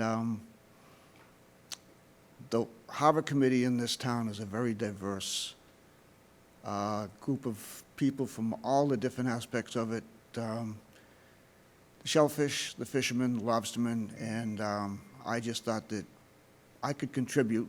There's always the opportunity to give back, and I might not be from this town. I did serve on the Waterways, which is the same as the Harbor Committee in Situate, for 6 years, chairman for 2, and I didn't live in Situate, but that might be a bylaw or whatever situation. I'm just looking to give back. What goes on with this town and Plymouth Harbor is absolutely amazing. I'd just like to be part of it, that's all. Thought maybe my experience might be something to contribute and help out with it. Excuse me, my mic was off. And I can appreciate all that, seriously, but I just don't know if it's within the guidelines of the town to, where you're not a resident, to appoint you here. Yes. I fully respect and commend you for your comments and wanting to give back. That's really great, but Derek, do you know, or does the town clerk know? I know she's out there. I do know, I can't speak directly about the Okay. Harbor Committee, but I do know there have been other committees where we had a non-resident staff some of these boards and committees. So there has been a precedent set in this community. Okay. Any questions? Go ahead, I Charlie. don't know if I have a question, All but right, I certainly comment? have a comment about him being an out-of-towner. Okay. Is it okay? I'm not chairing the meeting, Charlie, but. Go ahead, Charlie. I want to follow the rules. Mr. McMillan's got a stake in the harbor. He's got the launch service. Certainly, if anybody knows what's going on in the harbor, I think Mr. McMillan knows, because he's going to run to all the different boats, and he's right down there with his thumb on the pulse. We have lobstermen, fishermen, different groups. And I'm not sure that everybody on that harbor committee is a resident. I wish Mr. Chandler was here, and if he's watching, can you text me? But I just think that you could be an asset with your experience, and also, you're there every day, and you know what's going on down there, so. That would be my intention. Yeah, and you have a stake, and let's face it, you want to get on there because you want to protect and, make sure things are going right in the harbor. It's important to your business, which is good. It's just like, that's why the fishermen and the lobstermen are on there. Mr. Doyle can attest to that. In fact, Mr. Doyle, you may know, are there any non-residents on that board? No, they're Okay. all Plymouths in your packet. No, on the board, yep. All right, so. You need to come up here. So, yeah, so anyway, that's my say on that, but if we can't put you on, we can't put you on, but, He said we have on other committees. yeah. The others are all from Plymouth, see these? I'm sure Mr. Doyle could fill us in on a few Oh, things he's not listening. when he comes up.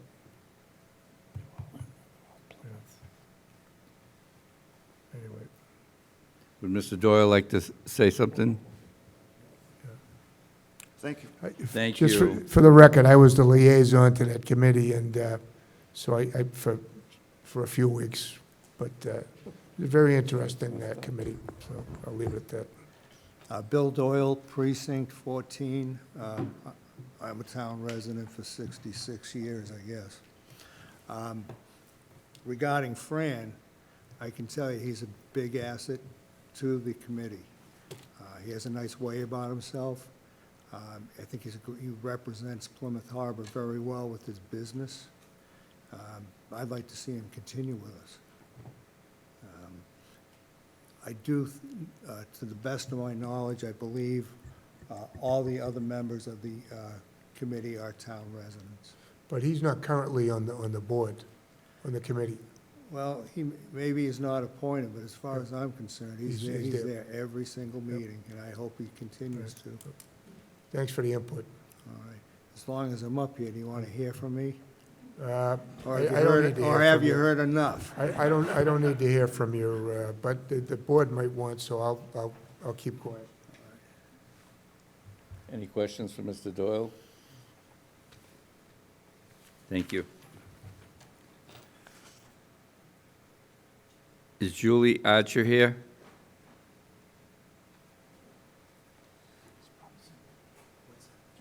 Okay, she's not here. Brian Belcedo.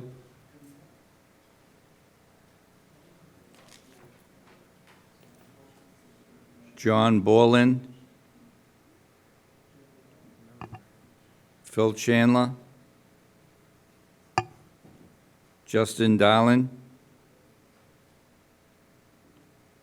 We know Mr. Doyle's here. Scott Dunlap. Okay. Back to the board. So I gathered the hearing is poorly attended by incumbents. Nevertheless, they did submit a significant amount of paperwork, and they are incumbents with experience in this particular position. I have, despite what other boards or committees may have done in the past, I have reservations about appointing a non-resident to a Plymouth board or committee. If Mr. McMillan is going to these meetings and contributing, he's welcome to continue to do so. But I just have reservations about personally signing off on a non-resident taking up a position that residents are applying for. And it's nothing personal, it's just procedural and I think legal as well. So unless my colleagues feel differently, I would make a motion. No. 1 second, please. Fair enough. Come on up. Yeah, I'm sorry. Yeah, he had asked me and I forgot. Oh, okay. I didn't want to do it after the motion. Okay. If I can, just for the record, I'm Steve Bjorkland. I actually am a Norwell resident right now. And you can appoint somebody to a Plymouth committee from another town as long as you determine that they have a special knowledge that will help that board. And I've tried to get on conservation a couple times here, so I did check into that. But you can put them on there. Thank you. Thank you. Okay. Back to you, Mr. Canty. I would make a motion that we reappoint the incumbents to their current seats, since some are specific criteria seats and some are general seats. But I would make a motion to reappoint the incumbents as a slate. Second? Motion by Mr. Canty, second by Mr. Golden. Discussion? Mr. Mahoney? Yes. Mr. Canty? Yes. Mr. Blitzer? No. Mr. Golden? Yes. And myself, yes. 4 in favor, 1 in opposition, Mr. Blitzer. Thank you. Historic District Commission. Hold on, just for the record, that was, I didn't want to do the whole board. I wanted to take them one at a time, so that's why I voted no. So, thank you. Thank you. Historic District Commission.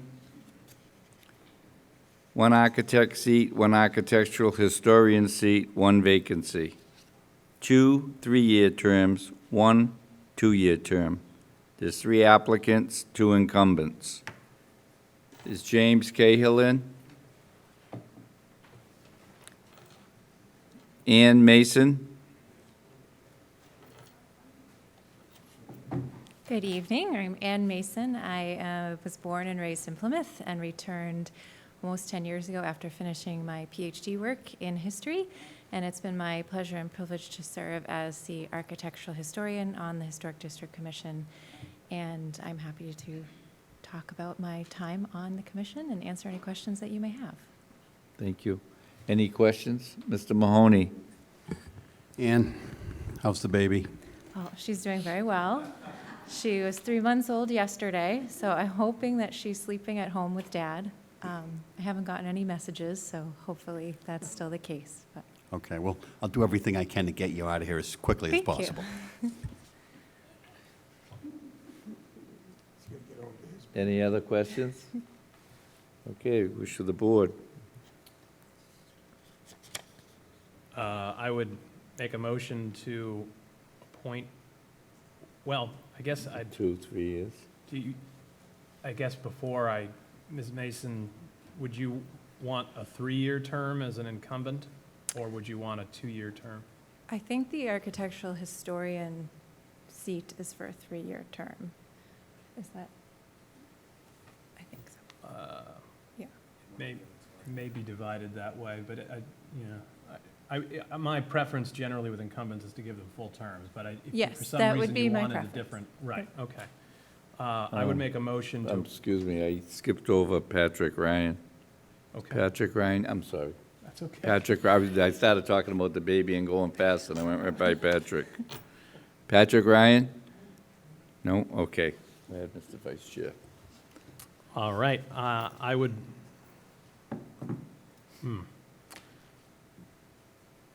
well, given my colleagues' preference for not taking them as a slate, I would suggest, now that we've concluded all, maybe we just cast up to three votes per We certainly can. candidate. So, Mr. Bledsoe, your 3 votes, please. My 3 votes are the 3, it's Cahill, Mason, and Ryan. Okay. You want the 2 incumbents for the 3-year terms, Charlie? Yes. Okay. All right. Mr. Golden? For the 3-year terms, I will cast my votes for Mr. Cahill and Ms. Mason. And for the, we're doing all 3? Yes. For the 2-year term, I will cast my vote for Mr. Ryan. Mr. Canty? I would cast my 2 votes for the 3-year terms for Mr. Cahill and Ms. Mason, and my vote for the 2-year term for Mr. Ryan. Mr. Mahoney? The 2 3-year terms, Cahill and Mason, and the 2-year term, Patrick Ryan. And for myself, Cahill and Mason, the 3-year terms, and the 2-year term, Patrick Ryan.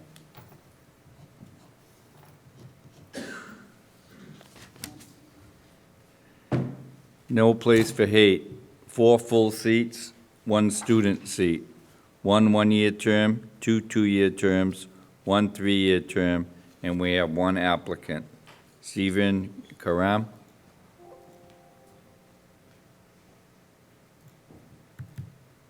Not here? Okay. Wish of the board? Mr. Bletzer? I'll make a motion that we table this, and so we only have 1 candidate for 4 seats. We repost it.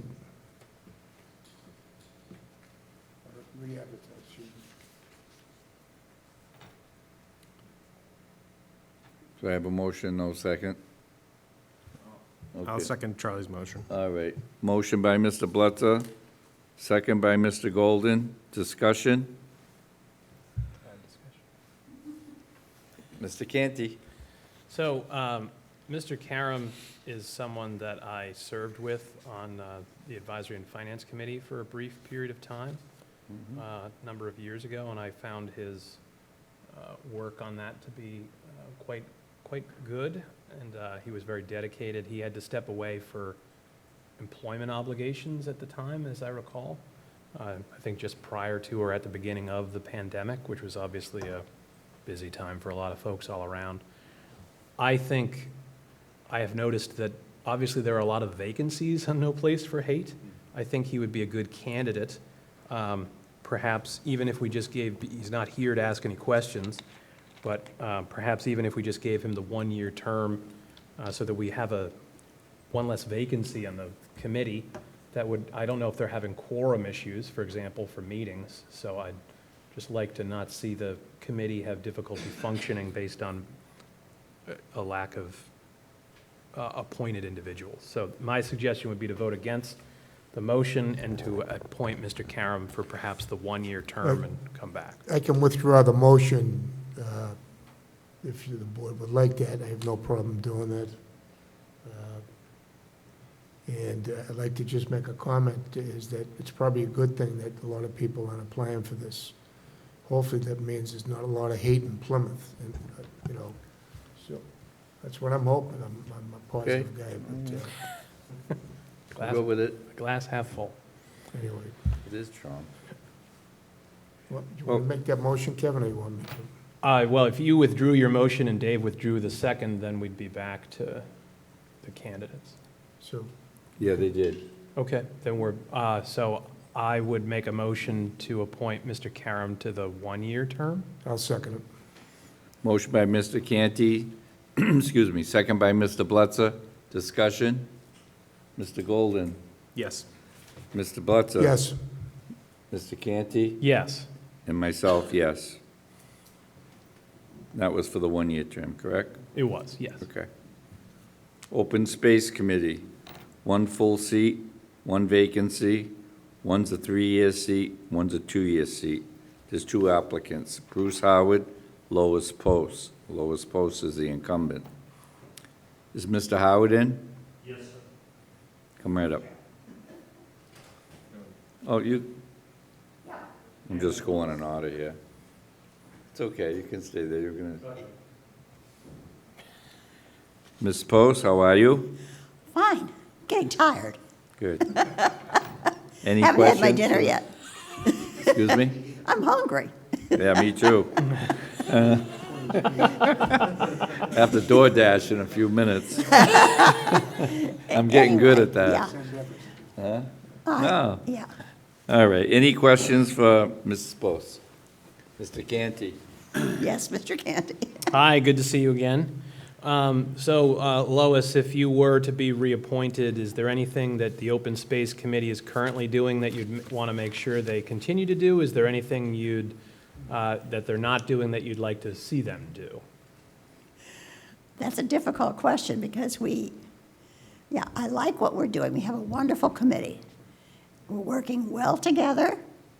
We're getting out there and exploring Plymouth ourselves. And I don't think I would change it. There's only so much we could do. We have no money. Right, you We don't. can't buy anything. Yes, We yeah. can only recommend. Yes, right, okay, thank you, I appreciate that. Any other questions? Thank you very much. Mr. Howard?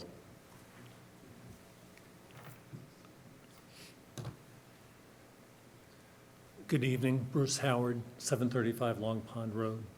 I've been a resident of Plymouth for 8 years. I currently serve and have served on a number of town committees. I have a great interest in preserving open space. During the week, you can often find me and my dog on trails or paths in the town preserves. So I have a good knowledge of the existing properties as well as having served on conservation, which gave me a great overview of a lot of the neighborhoods of the town. I have a great interest in this committee. I did attend a meeting in April and was asked about mapping, and I have pleased to say I have skills in reading and applying maps, so I think I would be able to contribute to the committee right from the start. Thank you. Any questions for Mr. Howard? Mr. Canty? So, Mr. Howard, I had the opportunity to serve with you on the Advisory and Finance Committee, so I know you are aware of the mechanics of town government. You're also currently on the Agricultural Commission and previously on Conservation, so you have certainly experience in this area and in our government generally. I'll give you the same question I've been giving to a lot of folks. If you were to be appointed, is there anything the Open Space Committee is doing right now that you'd want to make sure they continue to do? And is there anything that they're not doing that you'd like to change, and how would you accomplish that if given the opportunity? Like many of the other new applicants, I don't have an in-depth understanding of the current processes of the committee. Obviously, I'd want to come up to speed on that. The one thing I would say is I would want to go out and visit tax title properties that are under consideration by the committee. Much as Mr. Morrison stated his intention or his practice of doing that for conservation, I did that for conservation as well. I believe that seeing properties is a necessary adjunct to viewing them on the plans. Thank you, and there's a 3-year seat, which candidly my preference would be to give that to the incumbent, but there's also a 2-year seat. Do you have a preference as to? I would be very pleased to serve in either capacity, However, as Mrs. Post is the incumbent, I would like to see her retain the 3-year seat. I'd be happy to fill the 2-year seat. Thank you. Understood. Thank you very much, Mr. Howard. Thank you.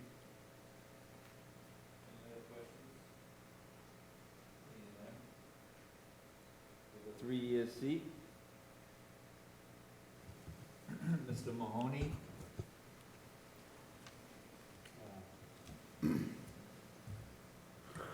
Ms. Lois Post. Mr. Golden, Ms. Post? Mr. Blitzer, Ms. Post? Mr. Canty, Ms. Post? and myself, Ms. Post. Congratulations, you have a 3-year term. Congratulations, you have a 3-year term. Go get something to eat now, all right? All righty. Mr. Howard, for the 2-year term. Mr. Blitzer, Yes. Mr. Golden, Yes. Mr. Mahoney, Yes. Mr. Quintel, yes. Mr. Canty, Yes. unanimous. Congratulations, Mr. Howard. The last one is on the Zoning Board of Appeals. We have 2 full seats in their 2 3-year terms. Is Mr. Conroy here? Here he is. Mr. Conroy?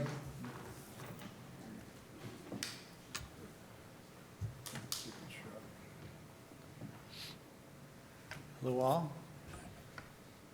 So thank you for hearing my application. Been on the board since 2009. I was on the Finance Committee for 8 years before that. So 2009 I started. That's when I became a town meeting rep.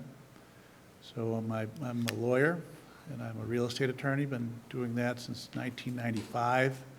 So I've been practicing law for a long time.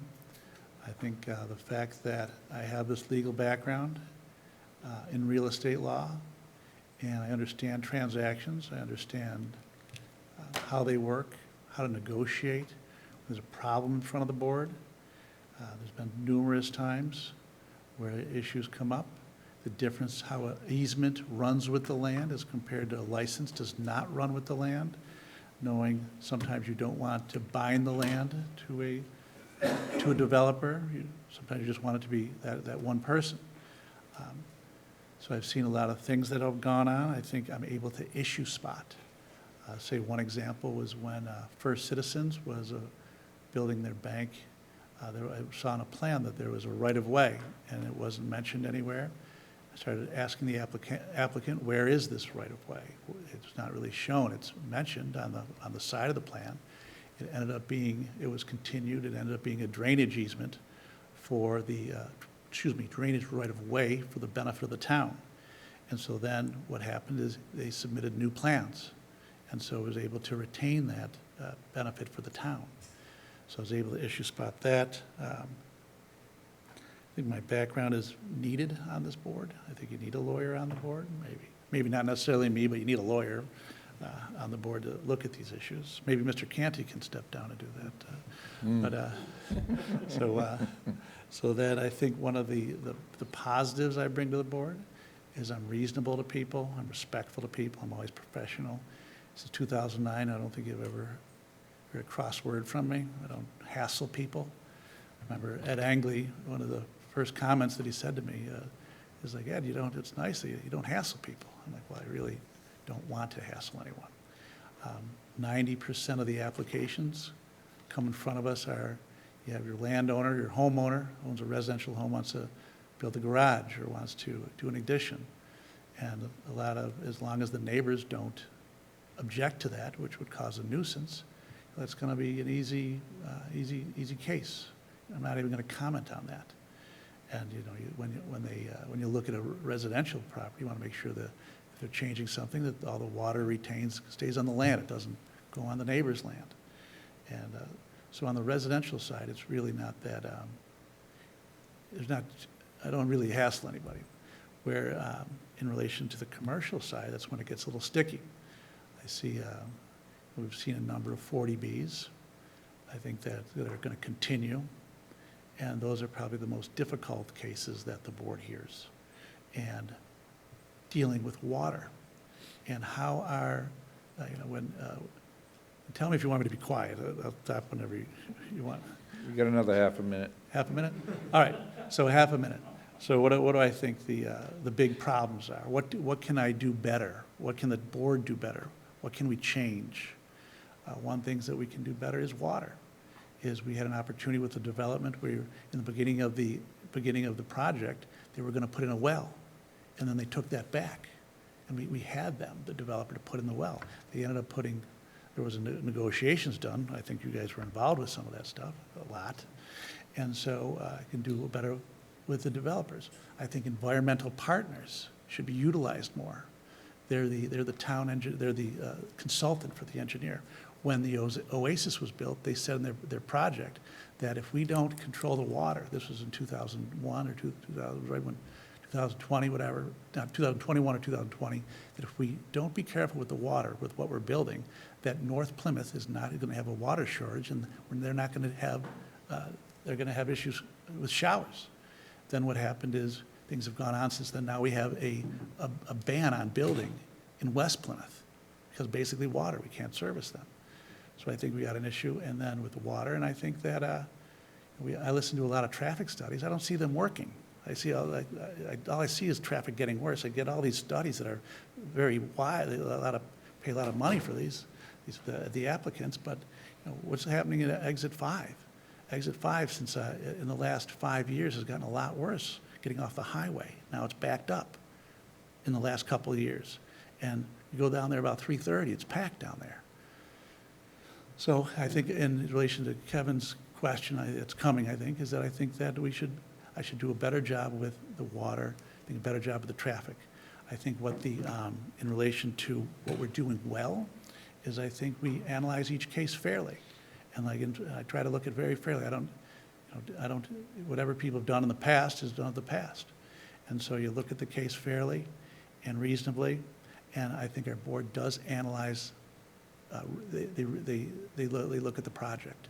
And I think we don't let anything slide by. And I think maybe that's to our detriment, but I think that you want a board that's going to look at it and analyze it. And I think I do. Have any of you ever had a complaint heard about me since 2009? I don't know. I don't think so. So I'd like to continue to serve. I'll try my best to be respectful to everyone. And I don't think I have a problem being respectful, but I'll always try to be respectful to everyone and treat everyone fairly, whether I agree with them or I don't agree with them. So that's it about me. If you have any questions for me. Any questions? No. Thank you. Thank you. Mr. Costello? Good evening, Chairman, members of the board. I appreciate your time, and I was hoping you could consider me for one of the two positions this evening on the Zoning Board of Appeals. My name is Alan Costello. I've been a resident of the town since 1980, full-time resident. Presently, I live in Huntington Road, 41 Huntington Road. I've lived there just about 30 years, and that puts me in Precinct 10. So my experience volunteering with the town, I've been a town meeting member for 11 or 12 years, representing Precinct 10. For the vast majority of that time, I've been the precinct chair, representing Precinct 10, serving on the COPC, Committee of Precinct Chairs. 2 of the years, I was actually the chairman of the Committee of Precinct Chairs, which was great. It was a great honor. I've done other boards and committees. I'm presently wrapped up with the Charter Review Committee, and through the great success of Mr. Golden being elevated to Select Board, I'm now the chairperson of the Charter Review Committee. I'm also the chairperson of a subcommittee the Committee of Precinct Chairs has called the Legislative Oversight Committee. Sort of a new committee, and we're getting our feet under us, and we're going to review and talk about articles that have been passed previously at town meeting. I've also been lucky enough to be appointed by this Board of Selectmen for the Redistricting Committee 2 or 3 years ago. It was a work group, and I thought we did a good job for the town. The common denominator in everything that I brought up is sort of the legislative side of town government, and I've enjoyed that immensely, and I'd like to continue to help any way I can. But about 1.5 years ago, 2 years ago, someone came up to me and posed that maybe I run for planning board. And I had to say at the time, I didn't know anything about planning, so, but I appreciated the offer. And since then, I've sort of been paying attention to planning, and that's what prompted me to be here this evening. The Zoning Board of Appeals Committee, the appointing committee, and I thought I'd throw my hat in the ring. Now, you could ask, what's my experience? And I have a little bit. I have, in the last 35 years, run a telecommunications construction company. So not all the time, but several times a year, I'm in front of different committees, different boards, and different municipalities where we're putting up telecommunication towers. Way back in 1990, when I started the company, the first thing I went out and got was a Massachusetts construction supervisor's license, which doesn't exactly translate to being a zoning board of appeal member, but there's a lot of carryover. There's a lot of chapters in there that you have to study that talk about regulatory and permitting and site plans and drawings, elevations and things like that. So I'm familiar with that to a degree. I'm not an engineer by any means, but in my day-to-day work, we're going over plans all the time, and so I feel comfortable with that. The other thing that I would say is that with this experience of 30 years, I feel that I can work within the parameters of the Zoning Board of Appeals, as I've learned over the last year, and especially over the last 2 months watching meetings, past meetings that are archived on PAC TV from the committee. And I think I can work within those guidelines. I can learn from the members that are there, and I think I could do a good job. My goal would be to do an excellent job for the resident, for the town, and for business. And I think that not all the time does anyone think that the Zoning Board of Appeals is a business generating type board, but I think the Zoning Board of Appeals should have an eye towards business, and they should help foster business if things like that come before them. But I'd like to ask that you consider supporting me for one of the 2 seats, and thank you very much. Are there any questions? Mr. Canty? Mr. Canty, go right ahead. Thank you, Mr. Costello. So if you were to be appointed to the Zoning Board of Appeals, what are they doing that you'd like to see them continue doing? And what, if anything, would you like to change were you to be given the opportunity to serve? Well, the takeaway that I could, having been sort of prepared for that question, like I said, in the last month, I've watched a host of meetings, 20, 25 meetings, and as sort of a town government nut, I've been watching it for years, quite honestly. If I flip through on PAC TV, I'll watch a few cases. I won't watch the meeting start to finish until the last couple of weeks. But I would say that I'm actually pretty happy with what I see, the way the committee runs at this time. They have a sort of informal banter about them when they're talking about cases. There's a little bit of discretion. There's a little bit of leeway. And, you know, at the end of the day, you have to abide by the rules as best you can. I mean, you can't say yes to everyone. But initially, first look, I sort of like the way the board runs. I would not say anything negative. I don't know enough about it. Thank you. Any other questions? Thank you. All set? Thank you very much. Is Mr. Johnson here?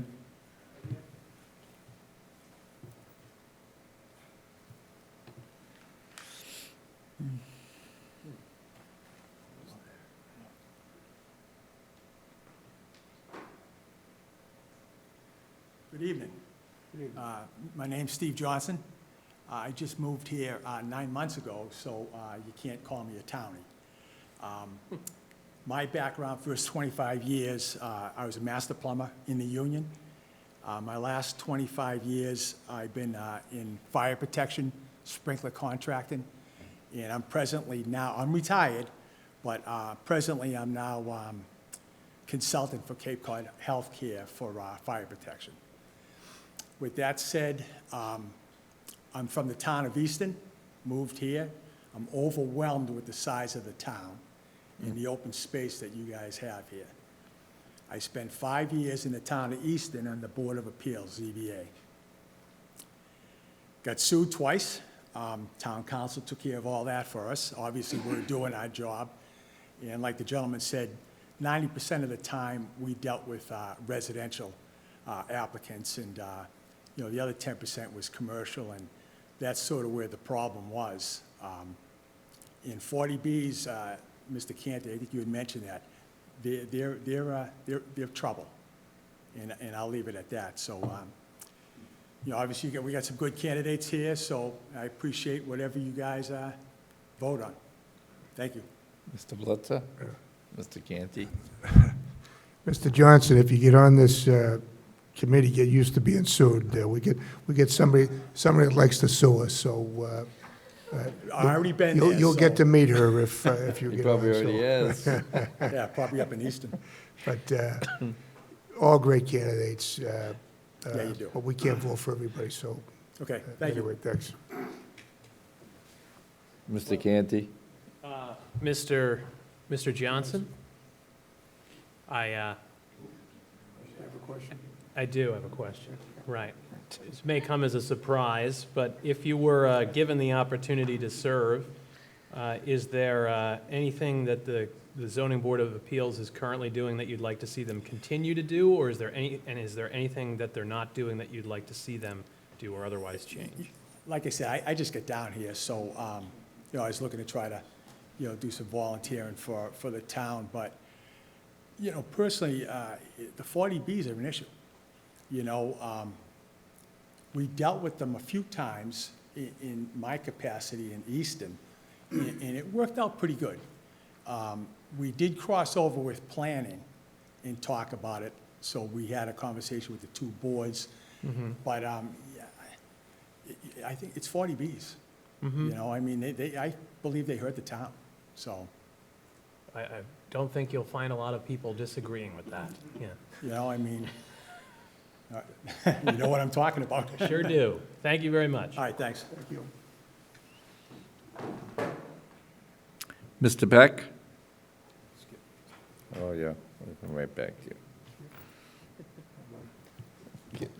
Save the best for last. Thank you all for the opportunity to potentially come back to ZBA. Just briefly, you know, my background, which most of you know, but been in Plymouth for a total of 31 years. First here in 73 to 77, working for Dave Crawley, if that name rings a bell. Our eldest son was born here in Plymouth, came back in 1997, and have been there, so what's that make it, 27 years. My background is as I'm an architect, retired architect now. Did architecture and planning at Children's Hospital in Boston for 35 years before I retired. Here in Plymouth, past and present, chair the building committee for the town and have for the last multiple years. Didn't do a count. Was also on ZBA for years and years, starting as an alternate, then a regular member and vice chair. And I left the Zoning Board of Appeals a year ago to take one of the positions in the Planning Board, the one-year position. And I picked the one-year position because there were two things I wanted to just essentially devote myself to, and that was getting the master plan funding approved and getting the ADU approved. And those two things needed a lot of attention, but I was, you know, thank God that the town, it's kind of 2 for 2. These are good, you know, long-range planning. That's what we should be doing. I think we've heard a lot about tonight about affordable housing. I think the ADU bylaw, in its own little way, may be something that it's actually potentially truly affordable and not defined by the state as affordable when it's unaffordable. I enjoyed planning, as you know, with my background as an architect and planner on the ZBA, and then for the year in the planning board. I like to bring the architectural planning thinking to whatever the project is at hand, and I always try to make them better. So I'll look at something as an architect and say, well, gee, if you do this or you shift something 10 feet, I always look at the drainage. We heard about people talking about water. I care about the water. We got the water underground, as Ed said. but I also care about the drainage and what that means. But basically, I like to help. I like to get to yes as much as possible. And even the big ones, the 40Bs, I like to roll up my sleeves and help them. The hard part for me about throwing my hat in this ring this year is the two incumbents are friends, fellow colleagues. We got along well, and when I realized that I was going to be in competition, that hurt a little bit because I'm very fond of Ed and Michael. So the incumbents have been doing a terrific job. In an ideal world, there'd be a vacancy I'd be throwing in my hat for. But whether it's this year or even next year, I'll come back because I care about the ZBA. And just a final thing that I've learned in the 1 year, I knew it, but it was reinforced, is the planning board recommends and advises. The ZBA actually votes. It's the final stop. So the kind of planning and help that I could bring to the planning board, the ZBA folks can listen to that recommendation or not, but when you're on ZBA, you can make the recommendations final. So I just want to help the town, past, present, and future, and I hope you consider me. Thank you very much. And open for questions. Any questions? Mr. Canty? Mr. Peck, if you were given the opportunity to rejoin the Zoning Board of Appeals, is there anything that the current board is doing that you would like to see them continue to do? And conversely, is there anything that they're doing that you'd like to change or not doing that you'd like to see them start doing? And how would you accomplish both of those? No, I mean, like Mr. Costello said, in my years on them, I think by and large, it works pretty well. I think it's always important to listen and give the public and give the abutters a full, open listen to what they have to say and consider it. But our past chairman, current chairman, or actually past several chairmen have all been pretty good about it, also occasionally saying no, saying let's avoid redundancies. So I'd say by and large, the ZBA is doing a pretty good job, and we have the continuing major changes, major challenges with the 40Bs. All right, thank you. You're welcome. Anything else? Any other questions? Thank you very much for your Thank you, David. consideration. Mr. Leary?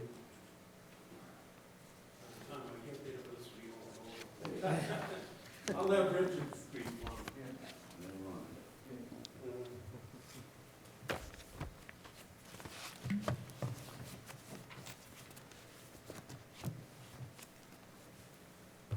Yes, I'm Mike Leary, currently on the Zoning Board of Appeals. Been on it for 13 years. In the 13 years, I think I've missed 3 meetings. It's been a good board, as David said. You know, it's funny, and I was thinking of this earlier. The board can get in discussion. Sometimes they get a little heated. We all have differences of opinions. But, you know, 2 weeks later, we all show up in their new cases. And the board almost starts anew, and that volume knob is back down to 0, you know? And I found that amazing because if you look at some of the other boards in the past and committees, you know, they get dysfunctional. This board has functioned really well. David was there, and Ed, I don't know if Ed left. And I've watched them grow, including myself. Learned a lot while I was on there.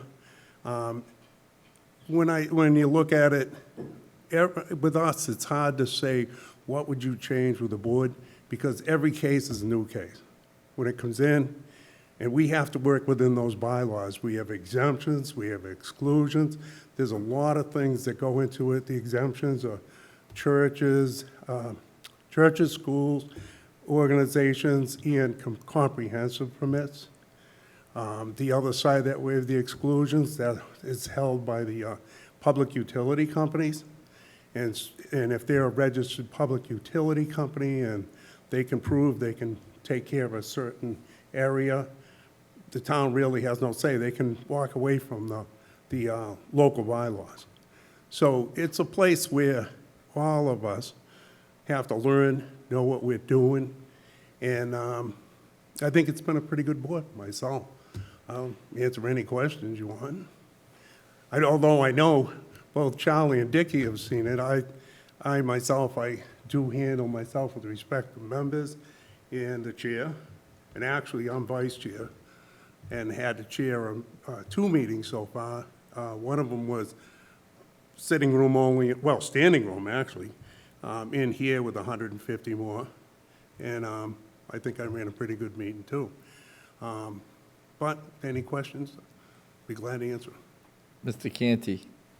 So you alluded to the difficulty, but nevertheless, I'm going to ask, if you were reappointed, is there anything that the board is currently doing that you'd like to see continue? And is there anything that they're not doing that you'd like to see them do or otherwise change of the Zoning Board of Appeals if given the opportunity to continue to serve?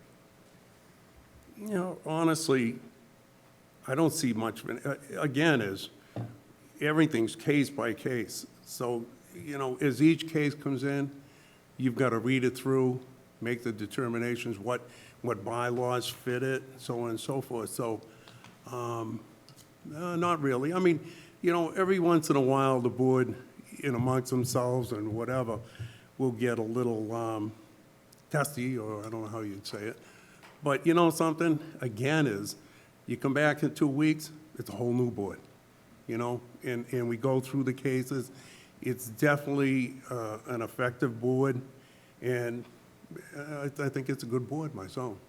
I don't know how I'd answer that otherwise. Okay, thank you very much, Yeah. Mr. Leary. Any other questions for Mr. Leary? Okay, thank you.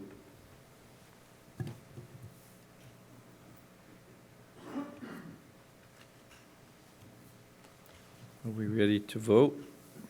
Both 3-year terms? Mr. Mahoney? Going to vote for the 2 incumbents, Edward Conroy and Michael Leary. Mr. Canty? I will vote for Ed Conroy and Michael Leary. Mr. Blitzer? I'd first like to just say that all candidates, once again, were Yeah. great candidates, and I could have voted for any one of them. But I'm going to vote for Mr. Conroy and Mr. Leary. And Mr. Golden? I'll cast my votes for Mr. Costello and Mr. Leary. And I'll cast mine for Ed Conroy and Mike Leary. And as Charlie said, every single candidate we have was really good. Congratulations to Mr. Conroy and Mr. Leary, and again, as my colleagues have said, a lot of qualified applicants. Thank you all for putting your name forward. Please, if openings present themselves in the future, feel free to reapply. Anyone wishing to speak under public comment? Mr. Cirque and then the gentleman there. Rich Cirque, Town Meeting Member, Precinct 2. I'm disappointed but not surprised. Disappointed but not surprised by your decision tonight not to reappoint Bill Cohan to the Community Preservation Committee. I'm disappointed because, as you heard at last week's meeting, a substantial number of Plymouth voters believe that Bill's distinguished service on the CPC certainly merited his reappointment. I'm not surprised, however, because it's been clear to Plymouth voters for some time that this board has been intent upon removing him from the CPC. As has been stated by many people tonight, the CPC is unique among boards and committees because it collects monies from the taxpayers and the state and recommends how those monies should be spent under the Community Preservation Act. This board wants to exert more control over what projects the CPC recommends to town meeting. This began a year ago when you failed to reappoint a longtime and highly respected CPC member, and replaced her with the former chair of this board. Tonight, you've done it again, this time removing the CPC chair, a person who's been the face of the CPC for 23 years. I've listened carefully to your questions to Mr. Cohan tonight, and in my opinion, the issues you raised, in many cases, amounted to pretexts for a decision you had already made ahead of time.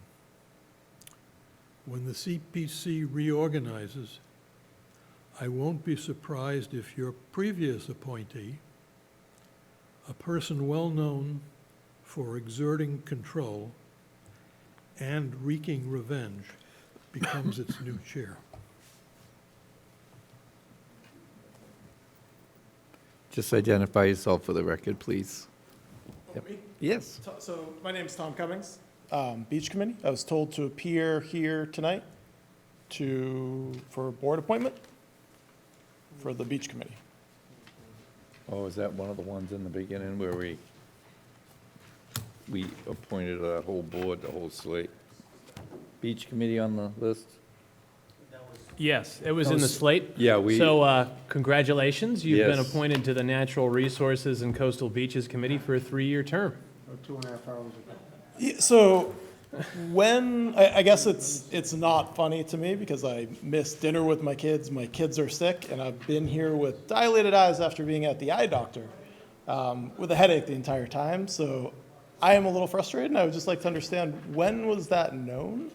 That was at the beginning when we moved the boards and committee appointments as a slate for the uncontested. It's listed on the agenda. I've been here since 5:45. Was that announced? It was, Yes, and we voted described on as we it. were doing it. And was Beach Committee mentioned? No, the fact that the grouping on the agenda was moved as a slate and that we were specifically delineated what we were doing and why So we were doing it. my request, because I know you guys have other meetings, and again, little tired, little frustrated, but as you guys have other meetings, if there are other committee appointments for people who have never been to town meeting before, for people who have never been to committee meetings before, that was extremely unclear to me. And so I did not come reading an agenda before. I was just told to come and be prepared to speak to you guys. And I saw nothing that said, Beach Committee, you're appointed, you guys can go home. So I don't know if that is something that can be made more clear in future processes, if it can save somebody else time who was maybe not understanding that process, but if that part can be a little more clear. Again, the only understanding I had was I received an email, come here, be prepared to speak. Did not see anything that I was appointed, so. that's all. Understood. Yep. Thank you very much. If you want to speak now, you can. No, I mean, I'm on the committee, so I already won. No reason to spike the football, but again, I just think, I just want to express that for other folks who may not be familiar with the process, that if I had that misunderstanding and I did not understand that point of it, and I was here listening to the entire time, that it's maybe something that could happen again and could be made more clear for future appointees and future committees. So that's my only ask. I'm not just here to complain, apologize for my frustration, but again, hopefully something that can be made easier for other folks going forward to just make it slightly more clear. Specific announcement of which committees are slate moved instead of just a one batch. So it was a surprise to me until right now that it Okay, was moved. thank So, you. Yep, thank you. Thank Have a you. good night. Anyone else wishing to speak on the public comment? Town managers report? Okay, it's 7 minutes of 10, so I'll try to keep my comments brief. I have just 4, I would say, major announcements, though. So first and foremost, I want to inform the board that our new dispatch center, which is, as you all know, got moved last July 1st over to the Sheriff's Department. Our dispatch center, which is known as the Plymouth Emergency Communications Center, has been nominated for the Dispatch Team of the Year by the Massachusetts Communications Supervisors Association. The combined county sheriff dispatch center is a finalist for the award, where tomorrow, at an event in Mendon, they will announce a winner. So I want to congratulate Chief Flynn and Chief Foley for their leadership in moving this project forward for the safety of our residents. And a special thank you to Sheriff McDonald for his leadership and willingness to work with the town. And then moving on, so last week, as you know, in the admin notes, there was, we sought the approval of the select board to accept a $10 million grant award by NOAA. So I think it would be important for us to bring Mr. David Gould in front of the board, because the NOAA grant award accomplishes a number of things. So first and foremost, we'll complete the dredging of Jenny Pond. We will create a pedestrian footbridge over the pond. It also includes the construction of a nature-like fishway around the grist mill to improve upstream and downstream passage. And then last, this $10 million will create new paths, new drainage work, landscaping, lighting, and site amenities all the way down to Brewster Gardens. In addition, this $10 million will put some money towards the spillway. We have to comply with some Office of Dam Safety requirements. So again, we'll increase some of the upgrades to the stormwater system on Spring Lane and so on and so forth. But I just want to, although this is $10 million, I want everyone to be aware that there's still much work that has to be completed beyond the $10 million. So Mr. Gould will be preparing a $5 million capital request to repair the Jenny Pond Dam for the fall. So I think it would be important if Mr. Gould came before the select board and talked about this what ultimately will be a $15 million project over at Jenny Pond. So again, I want to thank Mr. Gould, who's the Director of Department of Energy and Management, for his work on bringing $10 million to the town of Plymouth. And then I would also like to bring to the board's attention, I know Selectman Bletzer had the opportunity to attend an event with me last week that was led by Commissioner Brady. This was the Department of Health and Human Services event to announce the opioid settlement funding in our community. This program is called ARISE, which stands for Addiction Response and Improvement Strategies. And this event was held at the Mayflower Society last week. So just in summary, the ARISE grantees are 5 local nonprofit organizations and government entities that propose some innovative approaches to our screening committee, and these approaches are aimed at combating opioid overdoses, fatal and non-fatal overdoses in our community. The grantees are BAMSI, High Point Treatment Center, the Plymouth Public Schools, and To the Moon and Back. Each one received approximately $50,000. So we will be working on a second round of distribution this fall with seeking proposals from the community like we did this past time. I just want to let folks know that Channel 5 was also present at this. Mike Bedeau from Channel 5 was there. He videoed the 30 minutes of presentations and plans on doing a report on the work that the town of Plymouth has done in this sphere.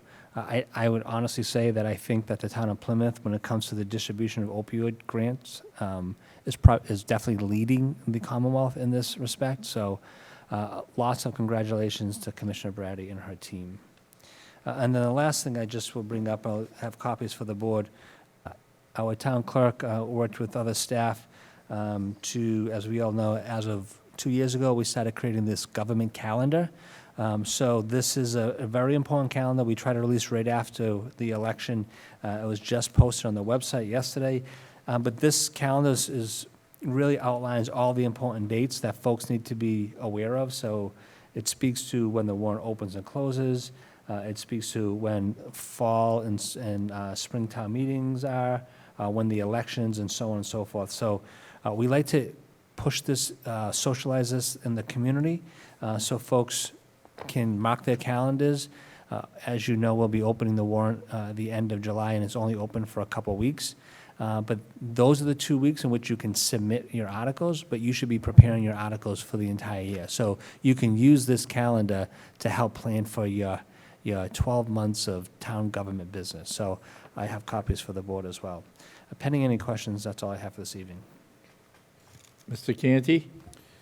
Derek, could you repeat the dollar amount for that project that David Gould is working? I couldn't hear if it was 15 or 50. So the NOAA grant award is a $10 million grant award. With that, we've already received that grant award. I'd like, again, Mr. Gould to come before the board and present the entire project.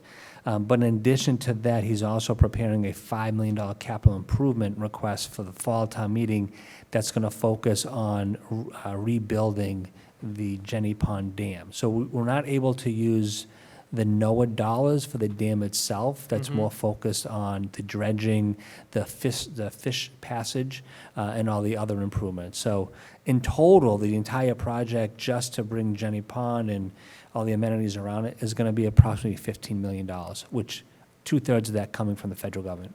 Okay, great. That's much better than 50, so Okay, thanks. yeah. Any other questions for Derek? Thank you, Derek. Moving on to new business. Do we have new business? I have a couple things. I'd like to make a little announcement. The Division 9, the Ancient Order of Hibernians, the Father John Murphy Division, based out of Plymouth and Cottage Park, is going to have an open house on Saturday, June 22nd. The day is going to start at 10 a.m., and they are hosting the Consul General of Ireland to New England Siglar Fitzgerald. It's going to be on a walking tour to our Dublin neighborhood. That neighborhood is down by Water Street. It's like Union and Watercourse and Emerald, that area. There's a Irish history there.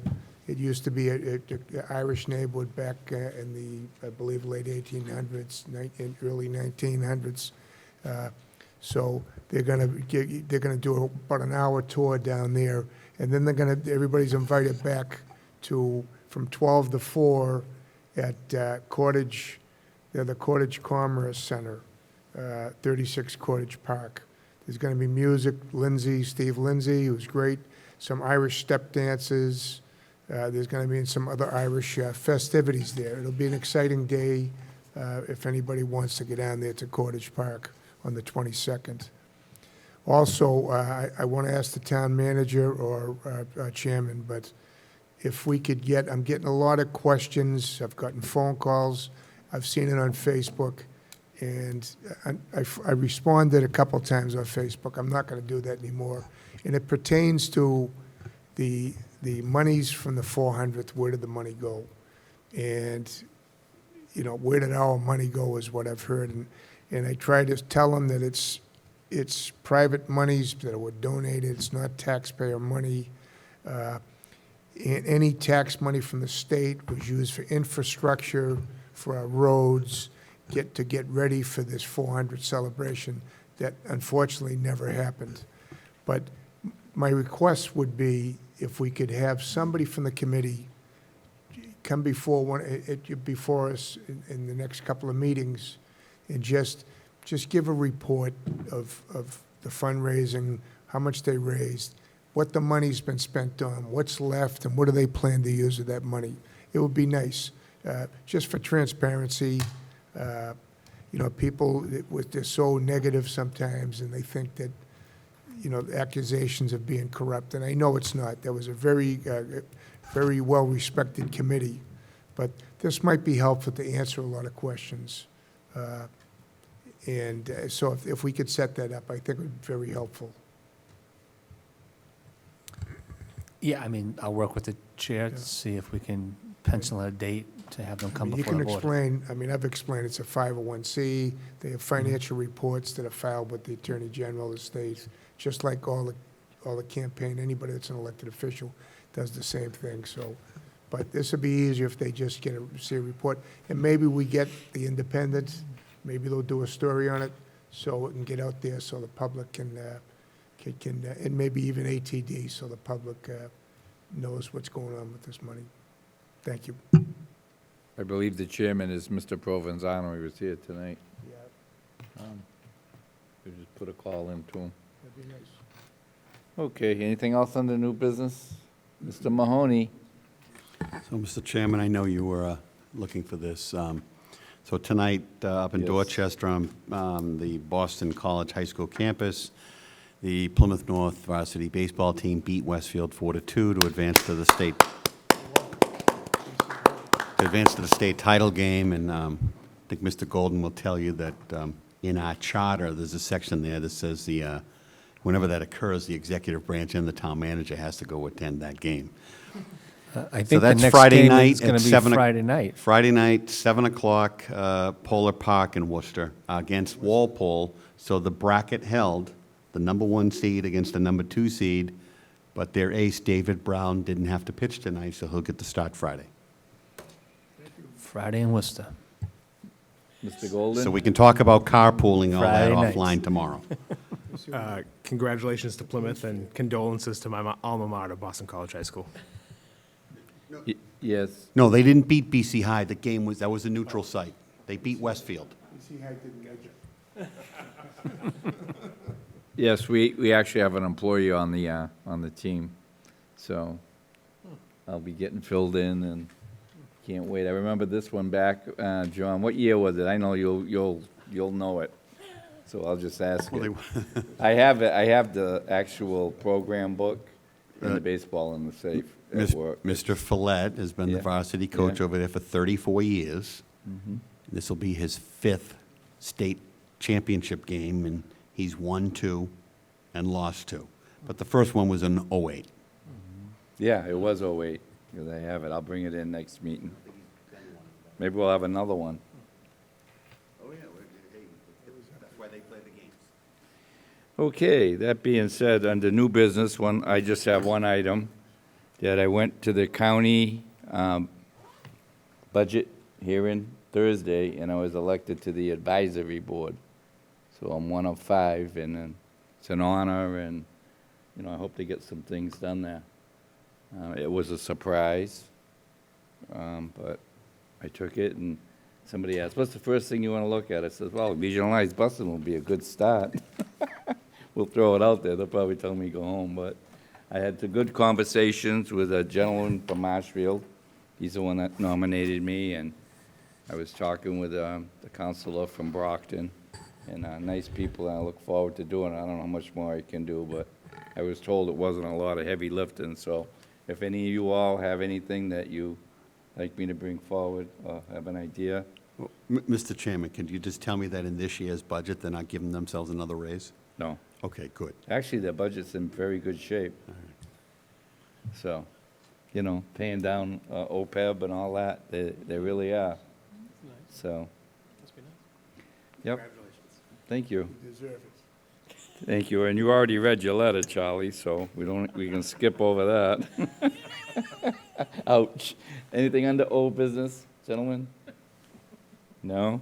Before we adjourn, the next meeting, I believe, is June 18th? Okay. Motion?